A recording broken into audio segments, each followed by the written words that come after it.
Okay, good morning everyone. Welcome to the high-level conference, the 10th anniversary after the signature of the Istanbul Convention, State of Play. This conference is organized under the Portuguese presidency of the Council of the European Union. I am the host this morning. My name is Emmanuel Monteiro. I'm a Portuguese journalist. I work for TVI, a Portuguese private TV channel. And first of all, I would like to give you the housekeeping rules. It is quite simple. Panelist's camera must be on and the microphone should only be switched on at the moment of the intervention, and the attendees' questions should be placed in the chat for the statement sessions later during the panels. I would like to announce that this conference is live streamed at social media of SIG, the Portuguese Commission for Citizenship and Gender Equality, and is also available to rewatch on YouTube. So I would like to thank you, everyone, to join us today and especially this morning.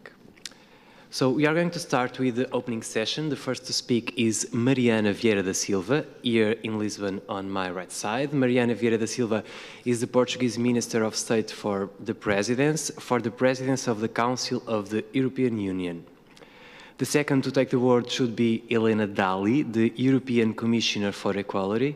But unfortunately, this morning, the Commissioner had an urgent and unexpected problem and not be able to be here. Anyway, her message will be read. Sorry. The third to speak is Janez Sigler-Krajl, the Slovenian Ministry of Labor, Family, Social Affairs and Equal Opportunities. At last, we are going to see a recorded message sent by German Federal Minister for Family Affairs, Senior Citizens, Women and Youth, Franziska Giffey. So, right now, I'm giving the word to the Minister Mariana Vieira da Silva. Muito obrigada, muito bom dia a todos os que nos... Thank you very much. Good morning, ladies and gentlemen. It is a big honor to be here to open this event, even if in a virtual form, to be sharing with you an important moment in the Portuguese presidency. To talk about the 10th anniversary after the signature of the Istanbul Conference, which is so important for the fight and protection of women. We are celebrating the 10th anniversary, and based on the same will that made us being the first member state in the European Union to ratify the convention, we knew from the first moment that being the presidency at the moment, we should in fact celebrate this anniversary to reinforce much more than celebrate, to reinforce all the principles that are on this convention. It is at specific times when we have setbacks that we need to raise once again being a union towards the defense of our values, the values of a Europe that is edified on the pillar of human being, liberty, freedom, the respect for human rights, solidarity, and all values that are part of our common identity. Dear colleagues, we believe that, in fact, this is a path that should be followed with persistence. In July 2020, the Trio of Presidencies of Slovenia, Portugal, and Germany signed a statement, a declaration on gender equality, stating this commitment towards a more equal and friendly Europe for all by defending the best practices to prevent and fight against any type of violence against women. It is therefore a pleasure to be able to count on the presence of this trio also at this table. During the German presidency, a significant step forward was provided in order to fight and protect victims of violence. We have been following up on this process, and several member states have already sent their commitments. We believe that very briefly the technical preparations will start. Even though the topic of domestic violence was a topic that we were all dealing with in each member state and as a union, this was even even more felt after the necessary lockdowns, after the pandemics. To protect the most vulnerable people is an ever-emergent priority, and therefore all member states adopted specific measures to make face or to fight against this situation. The fact is that the pandemic crisis that we are feeling in the world has severe repercussions in the life of people, in health, education, in the economic and social crisis, in the daily life of each and every one of us. And we know that crises do not affect everyone in the same way. They are unequal and affect those that are more vulnerable even stronger. The pandemic crisis, as any other crisis, brings new challenges, but also shows very clearly the challenges that still exist, such as inequality between men and women and discrimination. And one of the most persistent challenges that we need to face is the unbearable level of violence against women. Within this scope, it is ever more important to celebrate the 10th anniversary of the Istanbul Conference regarding violence at the domestic level against women and girls. Europe should be a safe place for girls and women and fair so that they can continue to follow their own pathways in their life. So the Istanbul Conference is a step forward. If we want to have a Europe that is free from this type of violence, we need to acknowledge the importance of following this instrument.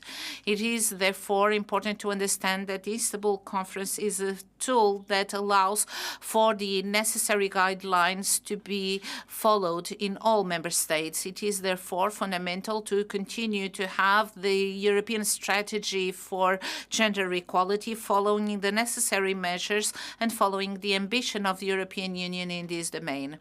I want to reinstate this commitment to the Commission today, not with Elena Dalli that could not attend, but counting with their help. And we have been working together with Elena Dalli in this sense, in this pathway.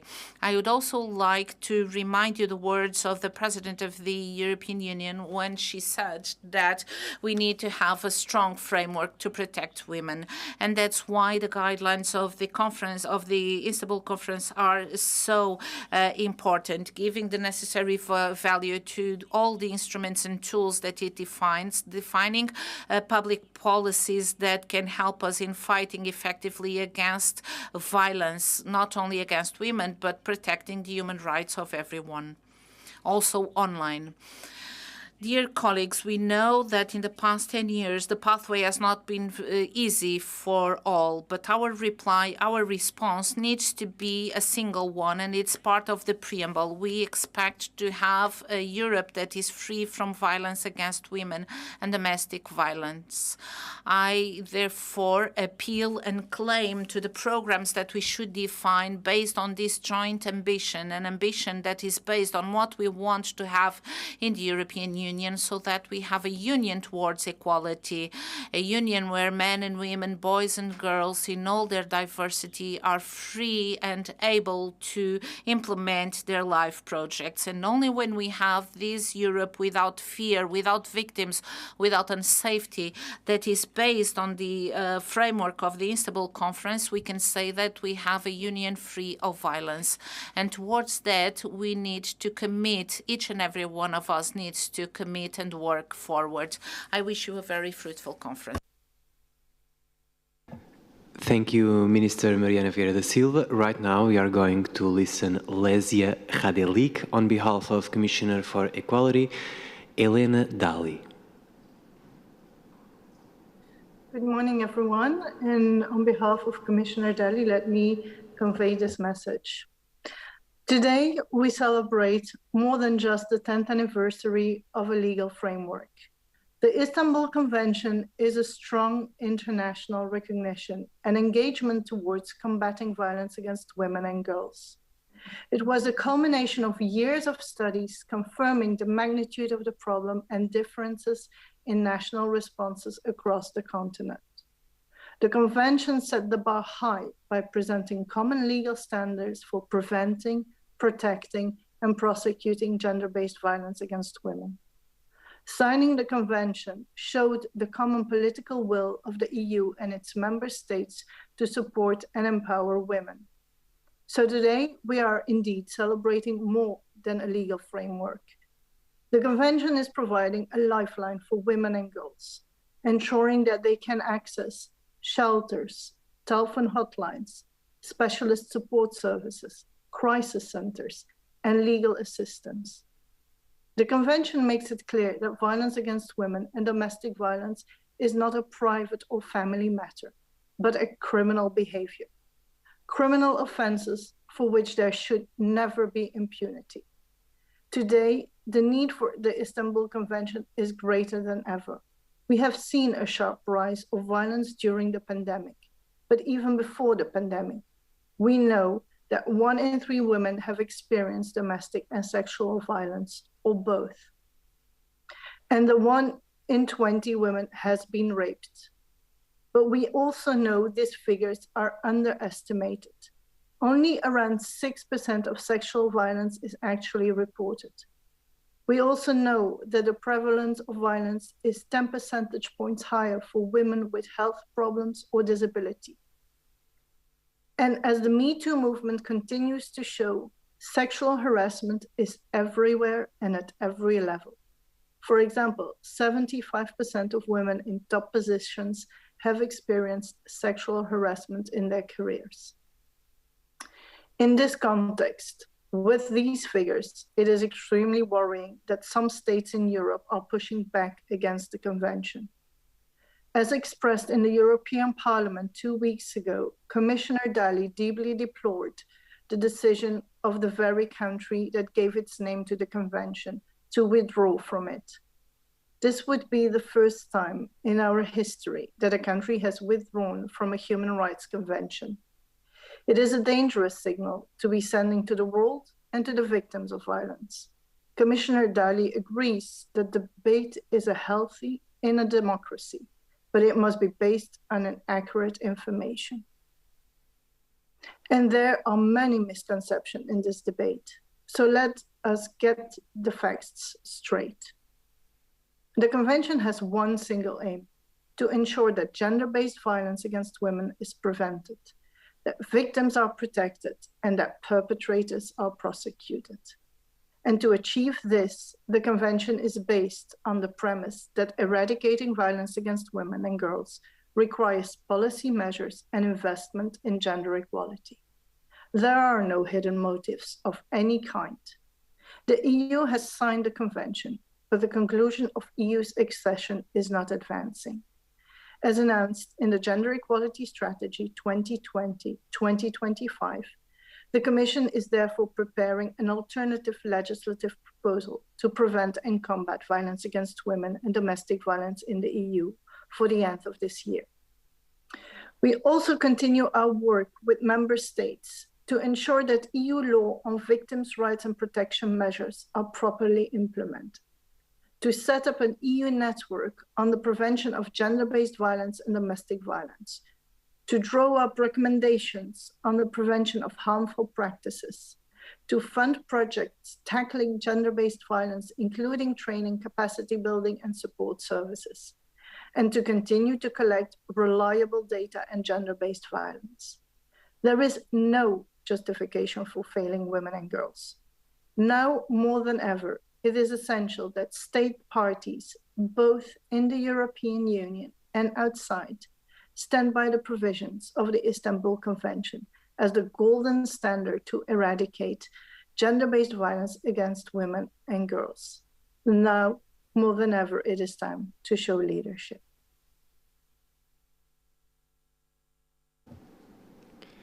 Thank you, Lesia.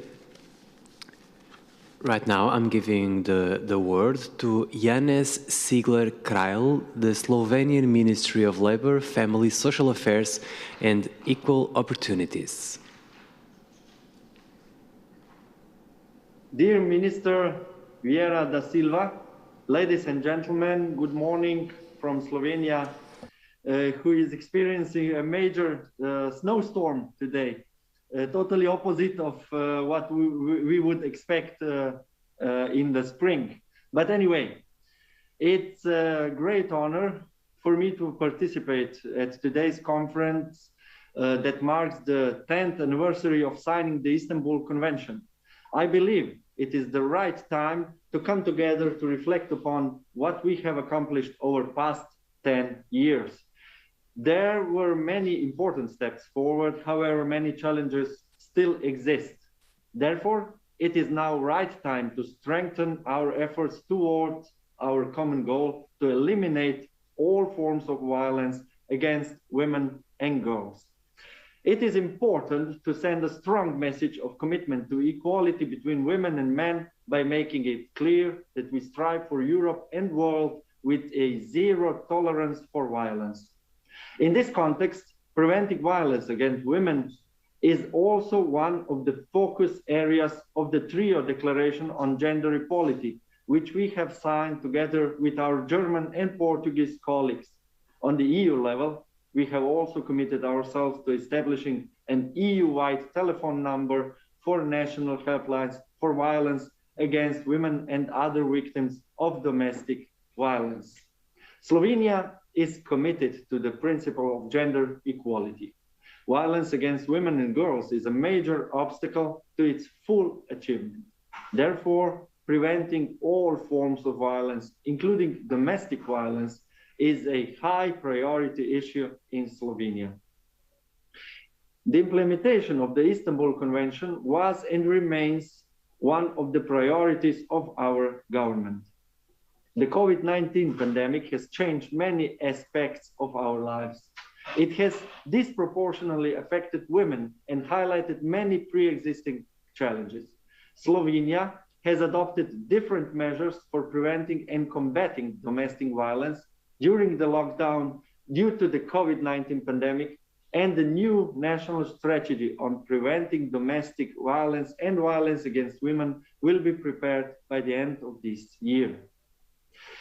It is also crucial that we put equal opportunities for all at the heart of the recovery. In this way, the recovery can be done in a fair way, leaving no one behind. This has also been highlighted by the recently adopted action plan on the implementation of the European Pillar of Social Rights. Despite the progress made in the last decade, the employment rate and pay levels of women still lag behind those of men.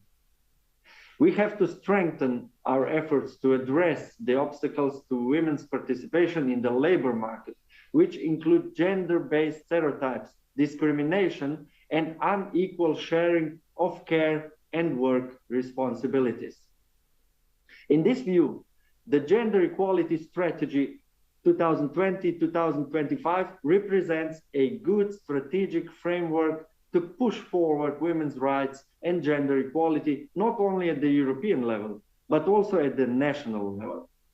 Combating gender-based violence, countering gender stereotypes, promoting women's participation in decision-making, and working towards closing the gap in the labor market participation, as well as the gender pay gap, should continue to be on top of our political agenda.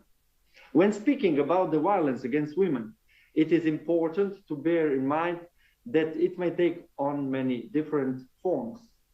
The current physical distancing requirements have resulted in greater social participation in the virtual world, where cyber violence, including against women and girls, is on the rise. We need to address violence against women and girls in a new and more comprehensive way. During the presidency, Slovenia will also address the issue of cyber violence through a high-level debate on building safe digital spaces for women and girls. Ladies and gentlemen, violence against anyone, including women and girls, is a violation of human rights and has serious negative consequences for the victims, among them women, their families, and the wider society. Ending violence against women and girls, as well as other victims of domestic violence, should therefore remain a high priority issue in the EU, especially in times of crisis such as the current epidemic. We therefore wholeheartedly support all efforts which we will contribute to efficiently addressing this issue also in the future. I wish you all the best. Thank you. Thank you, Minister Yanes. Now it's time to listen German Federal Minister for Family Affairs, Senior Citizens, Women and Youth, Franziska Giffey, who sent a recorded message today.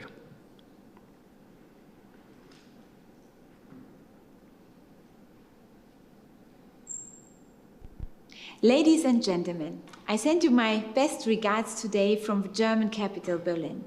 Firstly, I would like to thank my colleague Mariana Vieira da Silva for the preparation of this conference.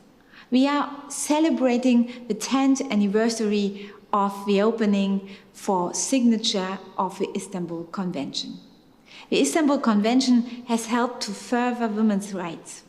It ensures that wherever a woman experiences violence, there are support structures in place where she can turn to.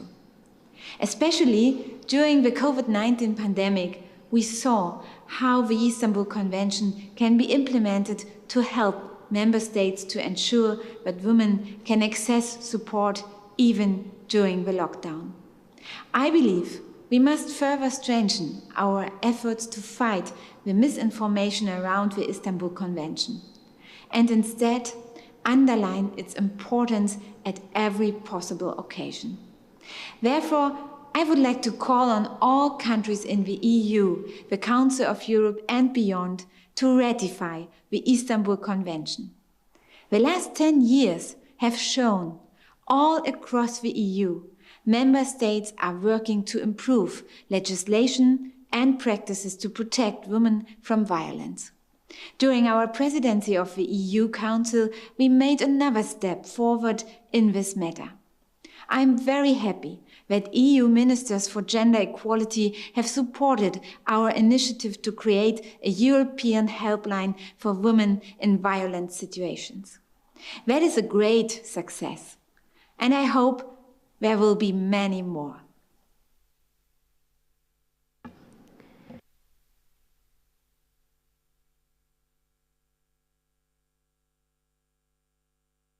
Okay, thank you all the ministers and Lesia for your opening remarks. Right now I'm giving the floor to my colleague Rosa Oliveira Pinto, that is sit on my left side. Rosa is going to moderate the first panel. Good morning, everyone. Thank you all for being here with us. My name is Rosa Pinto from SIC News channel, and I will be moderating this first panel made up of women from different organizations. Today, we will be discussing the state of play of the Convention's implementation, and with us, we have Marceline Naudi, President of Grevio, the Council of Europe monitoring body of the Istanbul Convention, Evelyn Renner, Chair of the Committee of Women's Rights and Gender Equality of the European Parliament, and last but not least, Caroline Schill, who is the Director of the European Institute for Gender and Equality. Marceline Naudi, thank you so much for being here with us. I would like to invite you to give us an overview about the state of play and the challenges in the implementation of the Istanbul Convention. Thank you very much. Excellencies, ladies and gentlemen, it is indeed a great pleasure for me to be here at this event, which marks the beginning of the season of celebration around the Istanbul Convention. Both this and the forthcoming events, as well, of course, the 10th anniversary itself on the 11th of May, are an important opportunity to take stock and to recognize how far we have come in advancing the protection of women and girls within the state parties to the Convention. And I will add, not only within the state parties, this landmark treaty is making headway in ways that many may not necessarily be aware of, and this is important to acknowledge on a day like today. Much has been said recently about the growing opposition to women's rights, a development that is being witnessed the world over and that has certainly not spared the Istanbul Convention. False claims, deliberate misrepresentations about the aims of this important treaty are circulating widely, frequently unchecked, and often for political gain. The legal standards shaped and carefully drafted by all 47 member states of the Council of Europe a decade ago are now being considered unconstitutional, a threat to the traditional family, or promoting homosexuality. This has impacted the Convention's rate of ratification and has, sadly, led to the unprecedented step of a state party's withdrawal. How can the world be at peace if women and girls cannot live without fear of violence? To build such a world, we need tools like the Istanbul Convention. It offers a vision that we need to work towards now more than ever, because the COVID-19 pandemic is further aggravating the shadow pandemic of violence against women, and it's throwing us backwards in our aim of achieving gender equality. And we all know really that without full equality between women and men, we will not put an end to violence against women and domestic violence.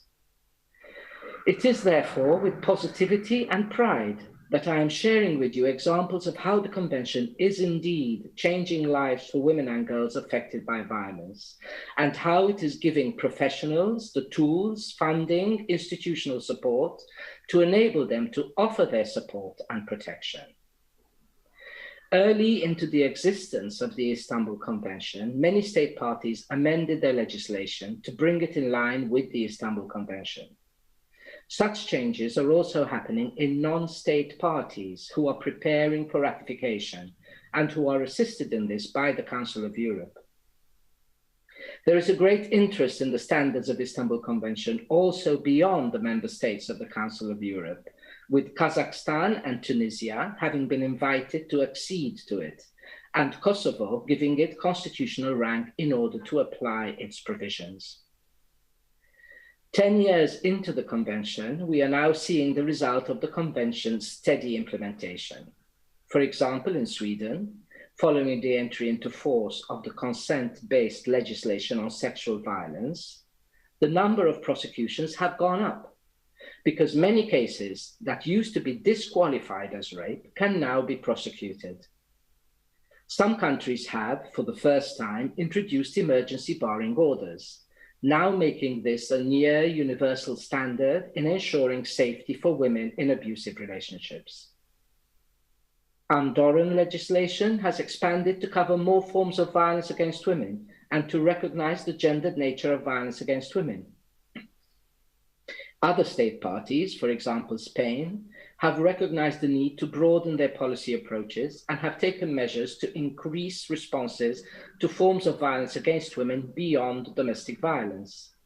This is, in fact, a recurring finding in our monitoring, that implementation of the Istanbul Convention tends to center mainly around measures related to domestic violence, which is one of the forms of violence against women that the Convention addresses. Grevio's evaluation report systematically addressed the need to ensure implementation of all measures and in relation to all forms of violence against women. It's encouraging, therefore, to see state parties engaging with this call and finding ways of broadening their service provision, their legal protection, and funding for work on sexual violence, on stalking, sexual harassment, FGM, and forced marriage. This demonstrates both the transformative momentum created by the Istanbul Convention, as much as the high degree of engagement among state parties. Looking beyond legislation, service provision has also been stepped up in many state parties. Before the entry into force of the Istanbul Convention, a range of Council of Europe member states did not have specialist support services for women victims of sexual violence, which would offer medical support, forensic examination, the storage of DNA, and counseling, as is required by the Istanbul Convention, Article 25 of the Convention. The monitoring by Grevio has shown that such services are now offered for the first time in Portugal, in Finland, in Denmark, in Belgium, and in Turkey. in relation to child victims of sexual violence and forced marriage. In addition, shelter provision for victims of domestic violence has also been improved, or the funding increased, for example, in Finland and Albania. And good practices emerge, such as in Portugal, with the establishment of shelters specific to women victims of domestic violence that belong to the LGBTI community. Many important measures are being taken to improve the more structural requirements of the Convention, which are also necessary to enable governments to truly respond to the many forms of violence which women and girls experience. This includes data collection, now being disaggregated by sex, relationship between victims and perpetrator, among others, and also prevalence data. To give you an example from the host of this event, Portugal, since 2015, data from law enforcement bodies and the judiciary is being collated in order to reconstruct the entire criminal proceedings chain, from the filing of the complaint to the delivery of the judgment. The data is compiled into a report, and additional data is then added to fine-tune the information regarding the time frame, geographical location in which the crime is committed, general features of the victim and the perpetrator, and also the type of violence. A separate section of the report on domestic violence illustrates data on the outcome of the criminal proceedings. Grevio, in fact, noted in its baseline evaluation report on Portugal that it considered this practice instrumental in enabling an assessment of the system's response to cases of violence against women, and to possibly identifying necessary improvements in institutional practices and policies. Structural improvements to implement the Istanbul Convention also include the need to set up the required coordinating bodies in order to ensure implementation on the basis of a comprehensive policy that involves all actors and levels of government. We are seeing much development in this regard as well. In Spain, this body has recently seen its mandate aligned with the scope of the Istanbul Convention and equipped with a sufficient annual budget and staff, which are also very important. Malta and Finland are also examples of significant developments on their coordinating bodies, and discussions and plans for improvements are underway in several other countries. It is also making me hopeful to see that funding is being increased in many ways, and that we are beginning to see specific budget lines for violence against women emerging. The list of examples that show the Convention's success is, of course, much longer. And the forthcoming second general report on Grevio's activities will contain a detailed account of the trends and challenges in implementing the Convention standards, especially in the area of specialist support services, including the impact of the COVID-19 pandemic. Grevio is also working on its first general recommendation, which will set out a comprehensive set of recommendations to ensure the Convention's implementation in the vast field of online and technology-facilitated violence against women, which we hope will be published by the end of the year. And it was good to hear the speakers before me also mention this element, which is also so important. So let's use the trends and the promising practices as inspiration and motivation to make sure that the next 10 years of the Convention propel us even further ahead in preventing and combating violence against women and domestic violence. After all, this is what it is all about. Thank you. Thank you for your contribution. We will come back to you in a moment.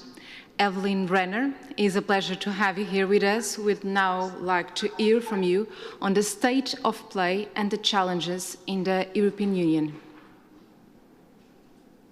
Thank you very much. An excellent good morning to all of you, and congratulations to the Portuguese presidency for picking up the issue of the Istanbul Convention right now.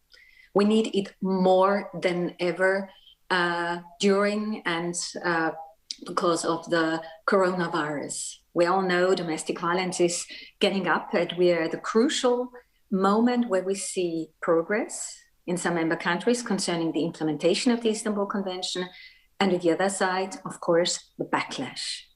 So the European Parliament is a guarantor of human rights and above all of women's rights. And therefore it is, and it will be the European Parliament always pushing also further measures concerning an appropriate implementation of the Istanbul Convention, and of course, legislative measures in order to fight violence against women. The Istanbul Convention is not just another convention, as we have so many international conventions. It's really one of the most important ones we have in the European Union. And we see it always when there are debates in European plenary, in the European Parliament's plenary, when there is really such a huge emotional debate. So it really causes a lot of reactions. And it shows it is important to make systematic violence against women visible, to show it, to collect figures, to name it, and of course to draw the conclusion that we have to do something in order to prevent, to protect, to punish, and to set all those political measures we need in order to implement and, of course, before to ratify it properly. So it's not until we overcome gender-based violence, femicides, and terroristic machismo defended in this convention. It's not until we overcome gender. It's not that we have to work on education on gender inequality, training for police officers and officials to be aware of gender-based violence, or of course also to have enough women's shelters to offer safer spaces. These are all points which are stated in the Istanbul Convention. So a lot to do, something has been done, but not all. Let us look at Turkey. I mean, this is a symbolic moment. Turkey has announced its withdrawal in 2021, where over 300 femicides have been committed already in Turkey. That means almost 30 women murdered by men within each week of this year. I know Turkey and Istanbul to be places with so many strong, powerful women. Istanbul being a fantastic place. Women who fight for their rights, manage their daily life and survival in a harsh and men-dominated environment, and women who will not stay silent after this patriarchal move from President Erdogan. But Turkey is not the only country which is threatening women's rights and the fight for gender equality. Within the European Union, with Poland and Hungary, we have two member states which are trying everything to push back gender equality after everything we have reached in the last century. Hungary has not ratified the Istanbul Convention at all, just as, unfortunately, some other countries within the European Union, Lithuania, Latvia, the Czech Republic, Slovakia, and Bulgaria. Poland has ratified, but only with reservations and not the entire text, and now announced it wants to withdraw. So the Peace Party in Poland already succeeded in limiting women's rights, creating fear and hate against LGBTIQ people, and they are continuing to do so now. They're working on a national replacement of the Istanbul Convention, which aims at reinstating a narrow and very restricted vision of families. And this would make gay marriage and abortion illegal. Families are not just husband, wife, children, but far more: a single mother, gay couples, unmarried couples, everybody who feels like it. We have seen the protests led by women in the past months in Poland, and we need to show our solidarity and to support them in every possible matter. So talking about gender-based violence is now more important than ever. As I said, during the COVID-19 pandemic, violence against women, domestic violence, was increasing sharply in every country. The ongoing lockdowns literally lock women at home with their male partners, which exposes them to patriarchal violence day by day. And this makes home the most dangerous place to be. So we need far more. We need more awareness and protection for women, not less. We need the Istanbul Convention to be fully ratified. And ratification doesn't always mean that the fight is done. I'm coming from Austria.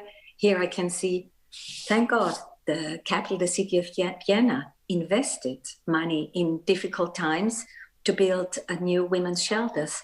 But there aren't enough women's shelters all over the country, especially in the remote areas, in the countrysides where it's really needed. And we see in Greece, which ratified the Istanbul Convention 3 years ago, that there is still the possibility for backlashes. A law passed in Greece that victims of violence have to mandatorily meet with the abuser for mediation, so in order to get their case to the court. So we see there is really something that has to be done in order to improve the situation. So I want to have the focus on what we can do in the European Parliament. File financial sanctions, that's one of those measures. So really here, the Commission is asked to be as strict as possible, because financial sanctions and the introduction of the rule of law mechanism is really a strong and efficient tool in order to push these fundamental women's rights and to push also the appropriate, the proper application of the Istanbul Conventions. We also will need cultural effects, such as other member states turn their backs on Poland right now. One example is sister city projects were cancelled with towns which have passed the resolution banning LGBTIQ people. So you see, especially with these funding tools, we have instruments in the hand. And then, of course, there should be violence against women be included in the list of Eurocrimes, meaning that the harmonization of the legislation in all member states will then be possible. And to let you know, in harmonization, this is a qualified majority in the European Council, so not to be mixed up with the Council of Europe. So there we could push and can, and we will push that really something is done in order to properly protect women against violence. So I'm looking forward also to the questions and the fruitful exchange with all of you during this morning session. Thank you. Thank you so much, Evelyn Renner, for your contribution, which I am sure it will instigate more debate and questions from the audience. Caroline Chill, you have a vast experience on equality-related matters. Could you give us a quick talk on how the Istanbul Convention might set important standards in the European Union, particularly when it comes to gender equality and the eradication of domestic violence? Yes. Thank you for giving me the floor. Good morning to you all. And I would like to thank the Portuguese presidency for inviting me to this important conference and this very interesting panel. The Istanbul Convention is the golden standard when it comes to fighting violence against women. That is why we at the European Institute for Gender Equality, EIGE, have been using it to help set minimum standards across the EU. As an international agreement, the Istanbul Convention helps countries learn from each other to end violence against women. That is critical, because the action women need from the police, from the justice sector, and from their governments is the same, whether they are facing danger in Berlin or Bratislava. The aim of the Istanbul Convention is to make sure women receive equal protection regardless of which passport they hold. That is why we have used the guidance of the Convention to develop a risk assessment and management guide for police, which outlines how police across the EU can protect women together with the health and justice sectors. To develop this guide, we looked at what has been tried and tested in different EU countries and selected the best of what we found. Police forces from across the EU have been enthusiastic because why wouldn't you want to follow a process that's been shown to be effective, that's been shown to save lives? We are also using the Istanbul Convention to set minimum standards when it comes to data collection on violence against women. We have developed 13 indicators to help EU countries collect the most important information on intimate partner violence. How many women have faced physical, sexual, psychological, and economic violence? What was their relationship with the perpetrator? How many requests for protection orders have the courts granted? If you want to understand what is going on in your country, to understand how many women are affected and what more you can do to protect them, you need to collect this data. Yet, our research shows that the data EU countries collect on violence against women varies greatly. How many men have been sentenced to prison for violence against their current or former partner? Our research shows that 21 EU countries cannot currently answer this question. Because women face a different situation depending on where they live in the EU, we have also given guidance on how countries can implement EU laws to reach the golden standard of the Istanbul Convention. For example, with the Victims' Rights Directive, we have advised that member states should distribute shelters for victims of domestic violence equitably across their country. This would help ensure women in the EU enjoy equal protection from violence, both in the country in which they live and across the European Union. These are some of the ways in which we at EIGE have been using the Istanbul Convention to set minimum standards in the EU. Before I close, I would like to highlight that in addition to physical and psychological damage to victims, violence against women also represents an enormous financial burden. In 2014, we estimated that violence against women cost the European Union 226 billion euros a year. We are currently updating this figure and will have a more accurate number soon. But let's put our 2014 figure into perspective for now. 226 billion is more than the GDP of a successful EU country. To be more precise, it is more than the GDP of our kind host today, Portugal. A slice, the size of Portugal, is being shaved off the EU's GDP because we are spending it on dealing with the consequences of violence against women. Don't get me wrong. We absolutely need to invest in things like shelters to protect women fleeing violence. Even better, we should introduce immediate restraining orders so women and children don't have to flee their homes in the first place, just as the Istanbul Convention advises.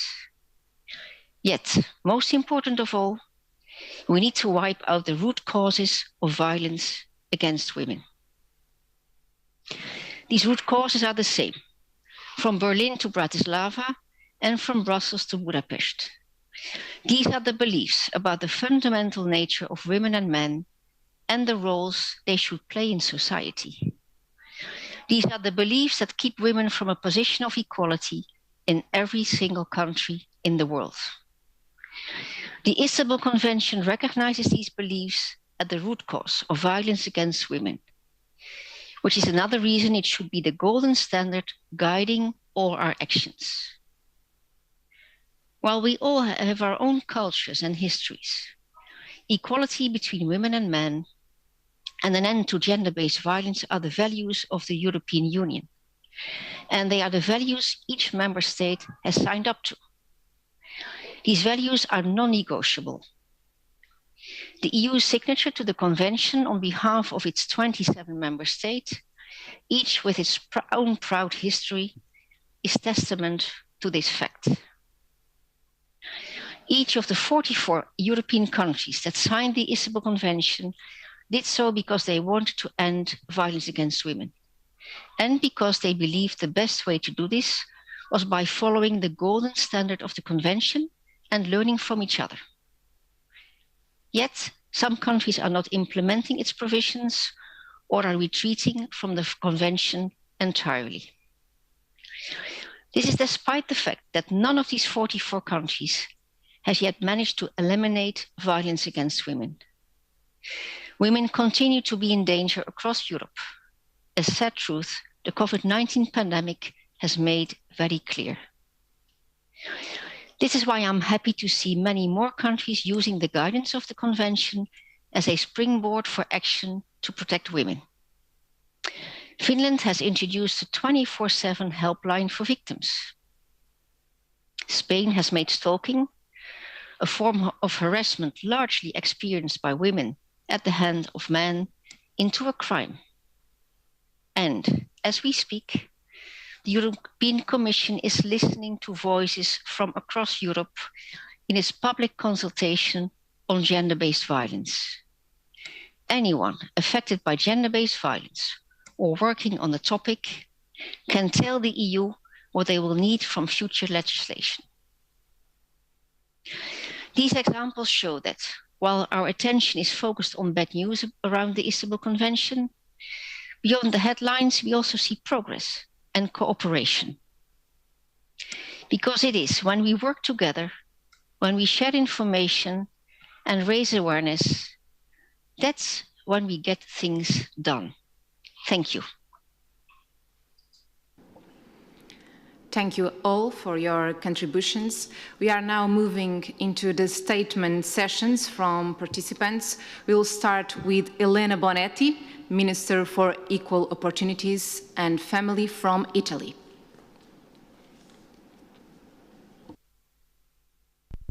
Dear Minister, dear Commissioner, ladies and gentlemen, I would like to thank the Portuguese Presidency for organizing this important event to celebrate the 10th anniversary of the Istanbul Convention, and I'm really honored to take part in it.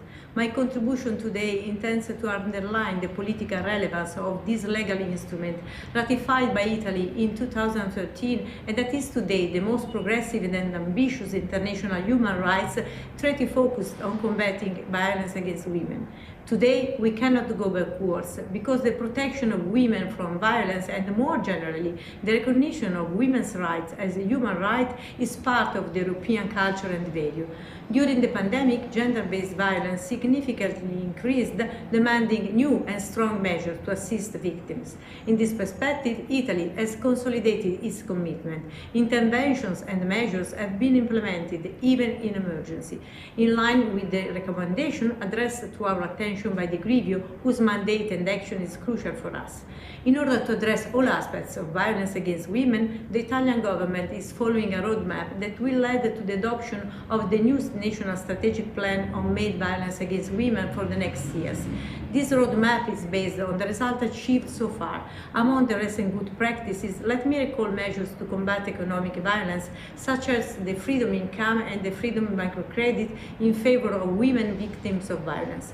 The COVID-19 pandemic has made even more evident the need to adopt a multidisciplinary approach to deal strongly with gender-based violence, whose numbers are unfortunately growing in all our countries. During the pandemic, we put more financial resources to support anti-violence centers and shelters for the receptions of victims. We have used every communication tool, such as the toll-free number 1522 and the UPOL app, to give the information to assist women at risk during the lockdown. We are working on drafting national guidelines on training of operators who meet victims of violence. Moreover, I am strongly convinced that the preventing and combating gender-based violence in all its forms requires measures to support the empowerment of women in public and social life without any prejudice or risk of them of being victims of violence. The promotion of women's empowerment is one of the cross-cutting priorities of the Italian G20 presidency for this year, and a dedicated G20 ministerial conference will be organized in August. Female empowerment is closely related to the strengthening of women's economic independence, a condition that can make them free from fear, tackling with determination inequalities and gender stereotypes that are still present and widespread in our societies. Thank you.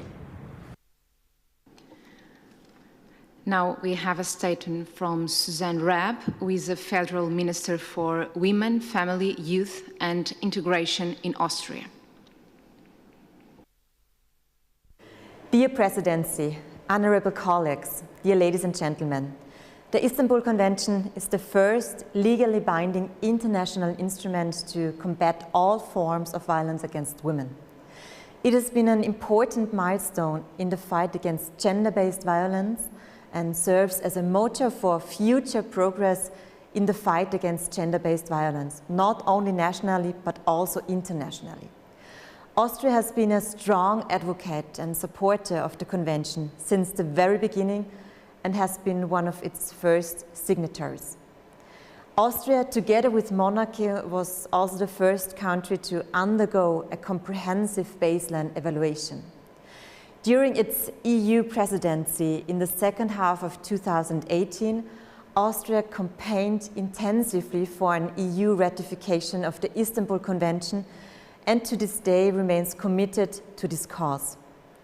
Austria also remains committed to strengthening the Istanbul Convention at all levels by continuing its efforts for both an EU ratification and for ratification by the Council of Europe member states that have not yet ratified or implemented the Convention. Austria is therefore very concerned about Turkey's recent announcement to withdraw from the Istanbul Convention. The purpose of the Convention is to prevent violence against women, protect victims, and prosecute perpetrators. It upholds women's fundamental human right to a life free from violence. It is our global responsibility to prevent and combat violence against women and girls at all levels and in all countries. I am therefore deeply alarmed by Turkey's decision, which puts women's fundamental human rights at risk and endangers the life of women and girls. The safety of women and girls cannot be negotiable. Let us stand together to jointly fight for the safety of women and girls and to protect their rights. And the last statement is from Luminita Popescu, State Secretary of the National Agency for Equal Opportunities Between Women and Men in Romania. Good morning and welcome. Good morning, Mrs. Chair, Your Excellencies, ladies and gentlemen. I take this opportunity to address the most sincere thanks to the Portuguese Presidency of the Council of the European Union, along with our greatest appreciation for the invitation at this high-level conference. We strongly believe that the theme and topics for discussion come to meet the general interests and continuous preoccupation of the all European Union member states to build inclusive, democratic societies and government able to address social exclusion, discrimination, and various forms of inequalities. We are aware that there is no democracy without gender equality, and there is no gender equality without strong governmental intervention in fighting domestic and gender-based violence. We are aware of our responsibility in providing the most adequate protection and support for the victims, as we understand the importance of international cooperation in doing so. Furthermore, in these unstable times, the Istanbul Convention must remain a strong landmark within the international tools on preventing and combating violence against women and girls. Romania was the 14th state to ratify the Istanbul Convention, and last month celebrated 5 years from the ratification. We completed the harmonization of internal legislation with the provisions of the Istanbul Convention, and our focus is now on the structural reforms regarding the social services, development, and support measures. The Romanian government reaffirmed its support for the European Union accession of the Istanbul Convention, expressing the certitude that this European political approach will make the difference on preventing and fighting domestic violence and gender-based violence. The permanent cooperation and interactive dialogue between member states could enhance the European Union's interests to the women's rights as a fundamental component of the human rights, generating solutions for intervention and concrete measures or key actions from the perspective of the Istanbul Convention standards. We consider the Istanbul Convention as an essential treaty for women's rights, and we are determined to unify our efforts in order to improve the life of the women victims of gender-based violence, sustaining all the European Union efforts in this direction. Once again, many thanks to the Portuguese presidency. Their strong support on this relevant field, good cooperation and solidarity is greatly appreciated. Thank you. Thank you, Luminița Popescu. Thank you all for your contributions. We still have some time for questions from the audience. The first one is for Evelyn Renner, is from Maria Manuel Leitão Marques, also a member of the European Parliament. I am going to read it. Good morning, Evelyn. How can you explain the growth of online violence among young people? I mean, the situation is quite clear. I mean, online violence is violence in another form, but it is violence as all analog violence. And honestly, I don't want only to explain it, because it's happening when people, young people, but also elder men, canalizing their anger, their hatred, their aggression in the computer. Into the digital world. And we, as European Parliament, will also answer. We're working on legislative measures to tackle this cyber violence. We can't stand it alone. There are a couple of countries who already introduced national measures, but this is a good moment, a crucial moment, that we work together at the European level, because in many countries there are no national measures yet. We are collecting the figures, and there are already a couple of quite encouraging ways to tackle it, for example, within Belgium. And therefore we'll go this way and ask the Commission to be very active to propose measures against cyber violence as soon as possible. So we as European Parliament are pushing it, and thank you very much, Maria Manuel, for what you are doing exactly in this field. Thank you. We also have a question for Marceline Naudi. Do you think the pandemic has increased the challenges of the Istanbul Convention? Thank you, and thank you for that question. Do I think that the pandemic has increased the challenges? Well, I think that one thing which the pandemic has done is that it has shone a bright light on the issue of domestic violence and violence against women. This is, in a way, good, because it has been brought to the fore. Before it was in the back of people's awareness. Now it has come to the front of people's awareness. So in a way, it has increased awareness, which is always one of the most important steps in relation to prevention.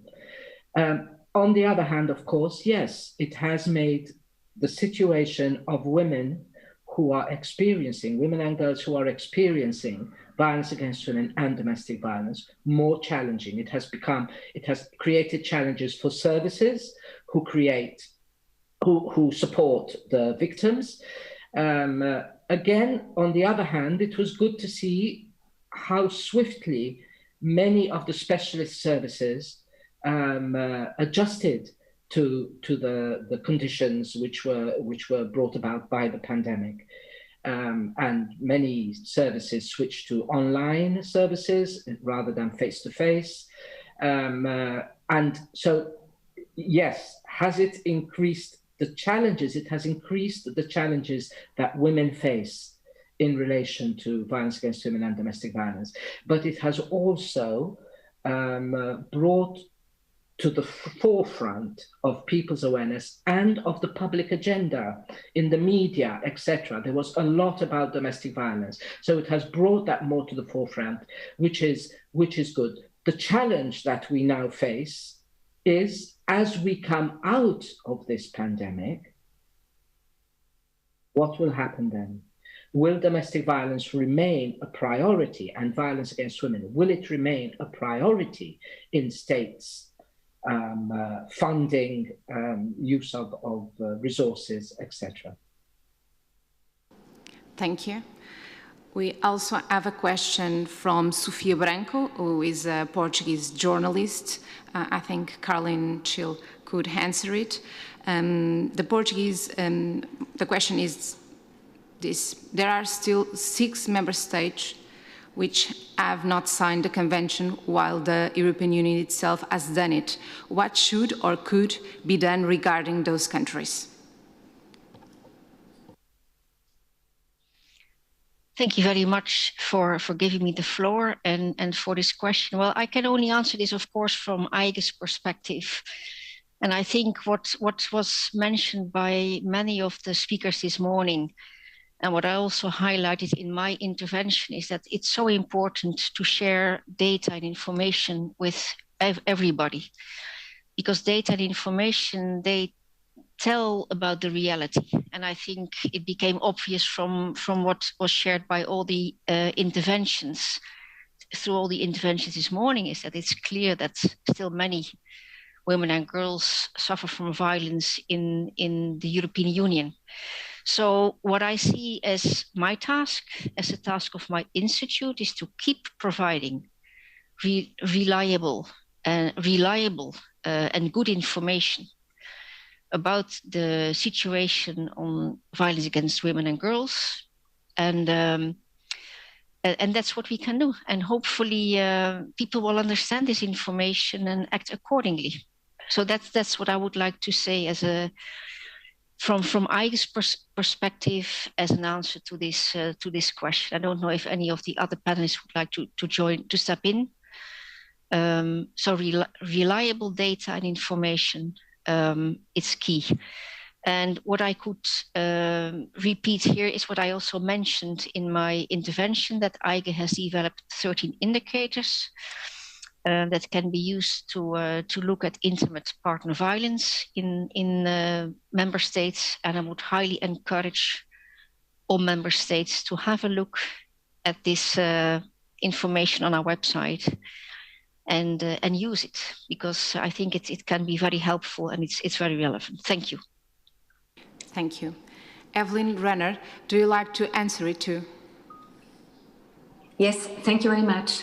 I mean, of course, everything is exactly right what Caroline Schiele said.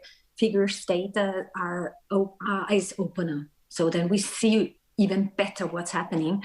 But political pressure is also a good means. And what I expect as a parliamentarian and the vast majority of the members of the Women's Rights and Gender Equality Committee is that the Commission is going to be active. Just for the case that those member states who haven't ratified yet in the European Union, first of all, are inspired. So therefore, again, thanks for the Portuguese presidency's activity, but also get a push, because the Commission could do a proposal taking out the content of the golden standard of the Istanbul Convention and proposing a package fighting violence against women. So simply make out of that European measures. Of course, this is plan B, because plan A is to ratify, to implement, and really to go for the Istanbul Convention. But this could be also means to say, okay, if you're not ratifying, then a proposal of the European Commission is coming, and there we can have the qualified majority. So somehow leave out those countries who are so much opposing. Of course, I rather would like to have the Istanbul Convention implemented and ratified before, but this could be also some way, because it shouldn't be that just few countries are blocking the content of the Istanbul Convention. And above all, we are waiting of the European Court of Justice. The European Parliament was somehow, I mean, of course, it's not my job to comment right now. We're waiting what the European Court of Justice will say on the question submitted by the European Parliament concerning the possibility of the ratification of the Istanbul Convention of the European Union as such. And the Attorney General was already recommended, yes, it is also possible without those countries who haven't ratified yet. So there is a way to go out of this situation where we are kept right now, waiting that other member states ratify. So there is a way out. Thank you. Marceline Naudi, in your view, how can policymakers at the European Union level ensure that gender issues are adopted to the multicultural and diversity of the European countries?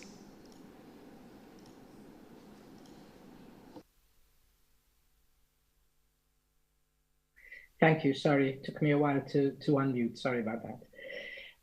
Well, what you are asking is indeed about intersectionality, and intersectionality is very, very important.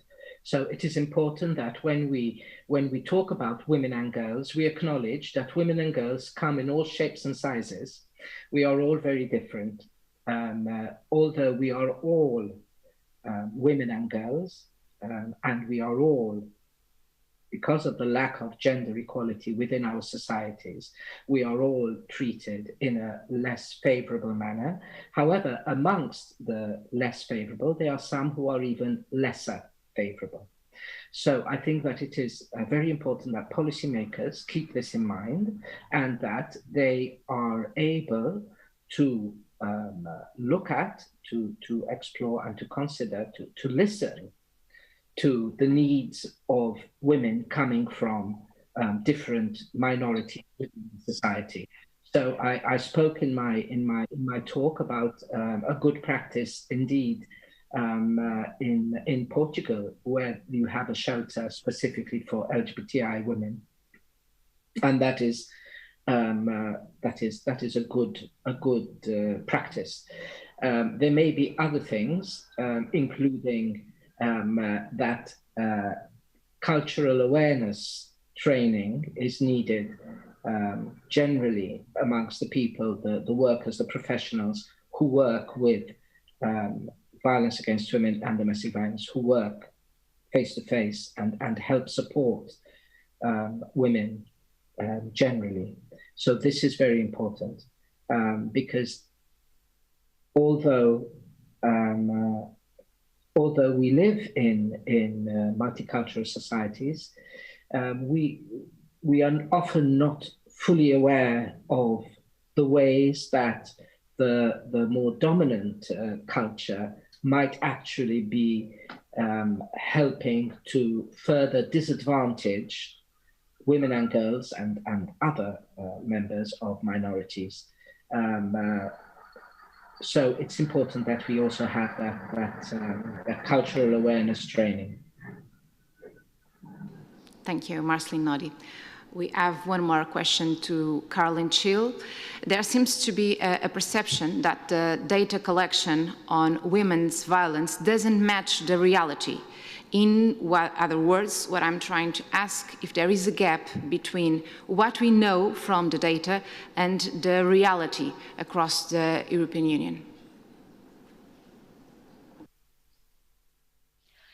Yes, thank you for this question. And yeah, that is true. I mean, we know what we do at EIGE.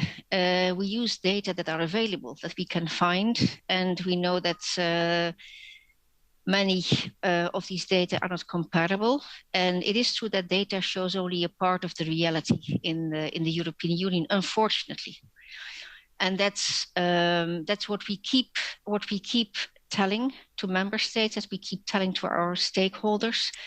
And that's also why EIGE is supporting member states in setting up good data collection systems. But it is true, unfortunately, that a lot of data are still lacking and many cases keep being underreported.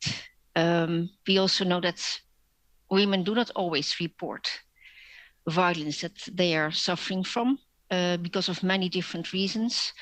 So on the one hand, it's underreporting of cases, but also the way the data are collected, there's a lot of room for improvement. And that's what we keep emphasizing to all relevant stakeholders. Thank you. We have one more question from the audience, from Claudia Mendes da Silva. Anyone could answer it. If any of the speakers knows if there are numbers and plans specifically regarding women refugees and migrants in this context.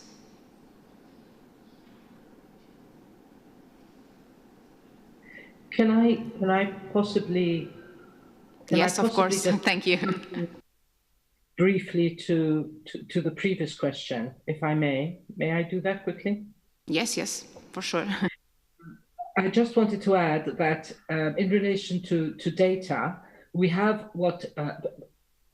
administrative data, which, as was mentioned, administrative data collects reports. So if women have reported or if women have sought help. But we also have prevalence data, which is also very important, which would be a nationwide survey, which asks questions such as, have you in the last 12 months or have you ever experienced this form of violence? And it gives various suggestions as well. However, so prevalence data gives us a slightly more correct picture of the situation. However, even prevalence data there is still underreporting even in prevalence data. But I just wanted to add that. In relation to refugee women and asylum-seeking women, again, I would like to stress that the Istanbul Convention specifically looks at refugee refugee women and asylum-seeking women, and that Grevio in its monitoring always looks into this element within the country. And the Grevio rapporteurs, when they visit countries, they often visit refugee centers, whether they are detention centers or open centers. So they always look to make sure or to explore and to see whether the standards of the Istanbul Convention are also being maintained in relation to refugee and asylum women. Thank you. Thank you. Evelyn Renner, do you also want to answer this question? Very briefly, everything that is in the Istanbul Convention, of course, has to be applied as well for women being refugees, being asylum seekers. We had in the previous legislative periods a report, a Hannibal report, who was looking very intensively into the whole situation. And of course, according to the figures we do have, especially female asylum seekers, they are really targets of even far more violence. Just looking at the situation, the unbearable situation in a couple of camps, also in Europe and around Europe, European Union around, we see here, the situation that is unbearable and is not legal at all is even the worsening of the situation. So what is needed in all those camps and also within the European Union member countries is even a far more also intersectional approach concerning the origin, concerning the circumstances, concerning everything around. So a far bigger focus absolutely should be put also on female asylum seekers who are suffering definitely terribly from being raped, violated, harassed, everything. So also an eye-opener, we need concerning figures. So maybe Kalin Chile can also give us a couple of data in this regard. Kalin Chile, do you have any comment about this subject?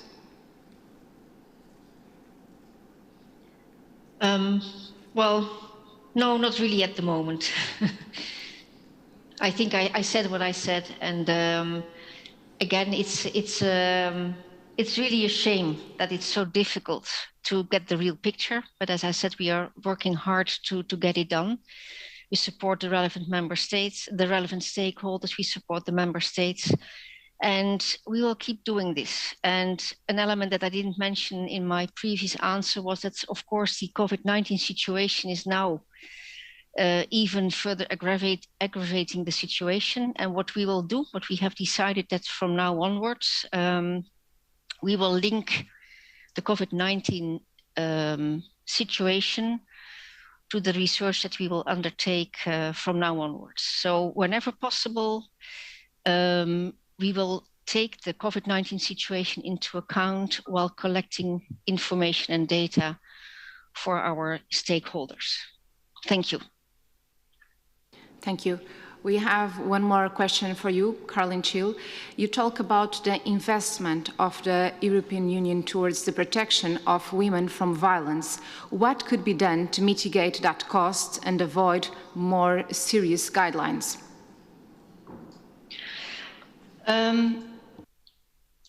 Well, the reason why I mentioned this fact, and I know it's sometimes difficult when we talk about violence against women or women's rights, human rights, it is sometimes difficult to mention the economic costs of such a topic, because we are talking about physical violence, psychological violence, suffering by people. But the reason why I also mention this is that now that we are facing this huge pandemic, and that we know that the Commission has launched this recovery and resilience facility, and that member states are trying to get out of this pandemic and this economic crisis. I mention this fact specifically because I would want them to be aware of the fact that if they don't do anything about this issue, there's not only a large psychological and physical suffering in their countries, but they also have huge economic losses. So my first hope would be that member states, while drafting their national action plans, that they are requested to do so through this facility, recovery and resilience facility, they will take this issue into account. They will take gender-based violence against women and girls into account. Because if they do, this might be part of the solution to get out not only of this human rights issue and women's rights issue, but also the economic pandemic, the economic crisis. So my first point would be it's awareness raising awareness of the fact that violence against women, gender-based violence against women and girls, is also, on top of everything that we have mentioned so far in this conference, is also causing a huge economic crisis. It's part of this economic crisis. And governments should really be aware of this. That would be the first step. Be aware of this and do something about it. Thank you. Thank you. Marceline Nodi, this is the 10th anniversary of the Istanbul Convention. Is the European Union, in your opinion, is leading by example?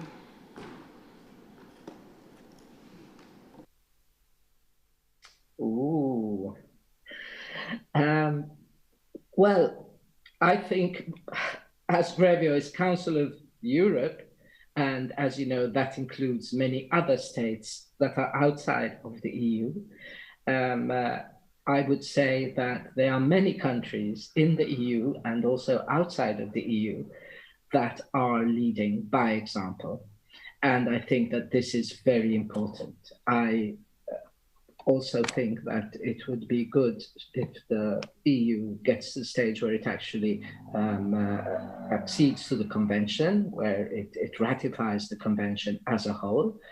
And that would definitely be leading by example. But there are many good practices, many within the EU countries and some which are outside of the EU countries, but within the Council of Europe member states. So I think that any good practice should be put out there so that people can see it and it can indeed act as a good example. Thank you. Now I'm going to ask Evelyn Renner, how do you see the Istanbul Convention in 10 years from now? Of course, ratified and implemented. So at the moment we are living, of course, in difficult times. I mentioned it in the beginning. We have the backlash, and we're talking about so much about the backlash, but we have these really huge progress as well. I mean, it was mentioned, Finland doing really great measures, Spain. So there are good things happening, and sometimes, and I just really like to give this also for the next 10 years. We see that we have sometimes governments that are not really reflecting on the path, the way the whole society was already going. Look to Ireland, for example, when the progress concerning SRHR and when the progress concerning homosexuality was decided, institutions were lacking behind, and political parties sometimes, and the society is already going further. I just see that always, that especially young men, they are already far further than sometimes those being in the governments are really doing their explanations for not ratifying the Istanbul Convention. So I am convinced in 10 years it will be ratified within the European Union and will have overcome the backlash that is existing due to COVID in some member states. So 10 years is a good perspective, because in the short run, we see it's a bit difficult, but 10 years will be a good time. So I'm looking very much to this conference in 10 years.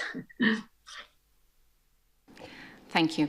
Now I'm going to read a statement that was sent from Poland.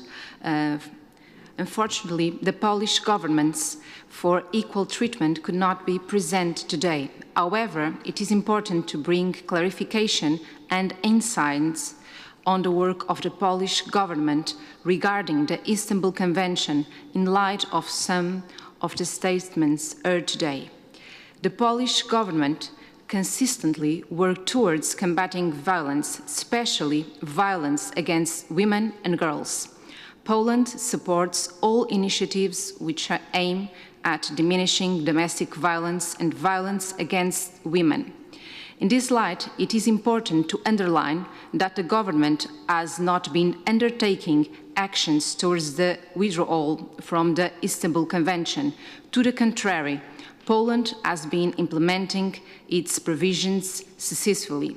As a matter of example, in January this year, Poland amended its reservations to the Convention, taking into consideration the changes in the national legislation which were precisely implementing the provisions of the Convention. Therefore, one reservation has been withdrawn and 2 reservations have been reformulated, narrowing their scope in comparison to the reservations made upon the ratification in 2015. Moreover, actions undertaken by the Polish government and the Polish legislator go beyond what is required by the Convention. Last year, in the midst of the pandemic, where some countermeasures such as lockdowns could have had a severe impact on victims of violence, domestic violence, the legislation has been amended to ensure that a perpetrator of domestic violence would be isolated from the domicile and the victims will be granted a safe environment to reside. Combating violence against women and girls has been and will be a priority for the Polish government. We are running out of time, but I would like to ask a final statement to our panelists, starting with Marceline Naudi. Thank you very much. I would just like to emphasize a few points which have been made throughout the conference.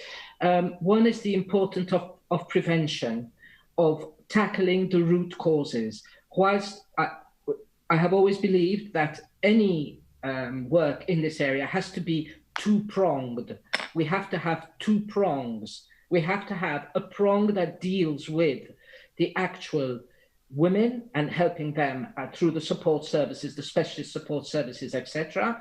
But we also need to work on prevention. We need to work on changing people's mindsets, changing people's attitudes and beliefs. And Caroline Shield from IGA mentioned this point, and I think that it is very, very important. And in relation to the cost of violence against women, how much it actually costs countries to deal with the aftermath of violence against women, we need to put some money into prevention, into changing people's beliefs, changing people's mindset. And then we will save, countries will save the money of having to deal with the aftermath of violence against women. And I would also like to emphasize that the European values are non-negotiable, as Evelyn Regner said, non-negotiable. And I think that that's another very important point. And the final point I would like to make is that Grevio members, who are all experts in their own right, are indeed very concerned about the situation at the moment, and they would like to be able to reach out to the women on the ground, and we are telling the women on the ground, you are not alone. So women who are suffering and are continuing to suffer, and whose suffering has been aggravated by recent events, you are not alone, and we support you. We are reaching out to you.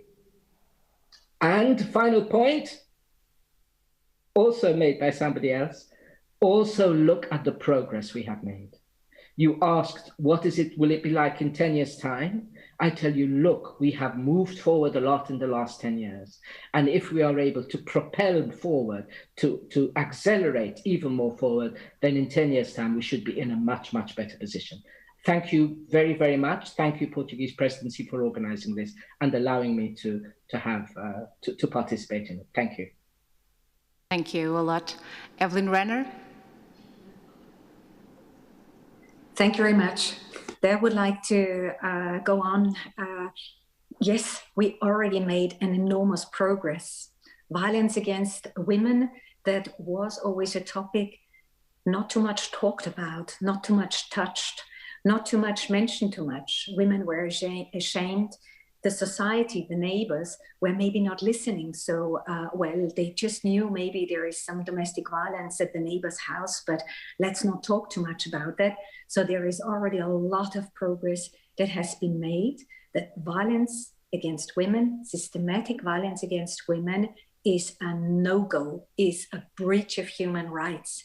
And of course, that provokes then in machistic societies sometimes sort of reaction, therefore the backlash.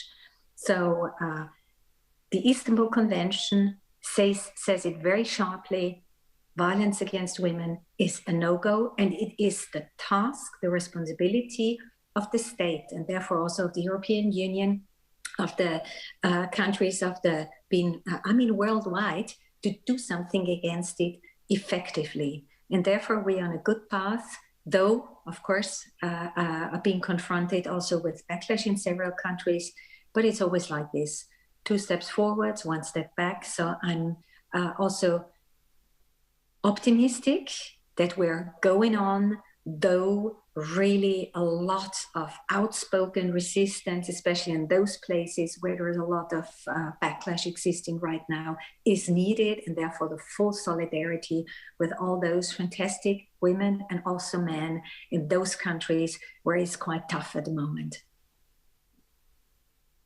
Thank you. Now I'm going to ask a final comment to Caroline Shield. Thank you.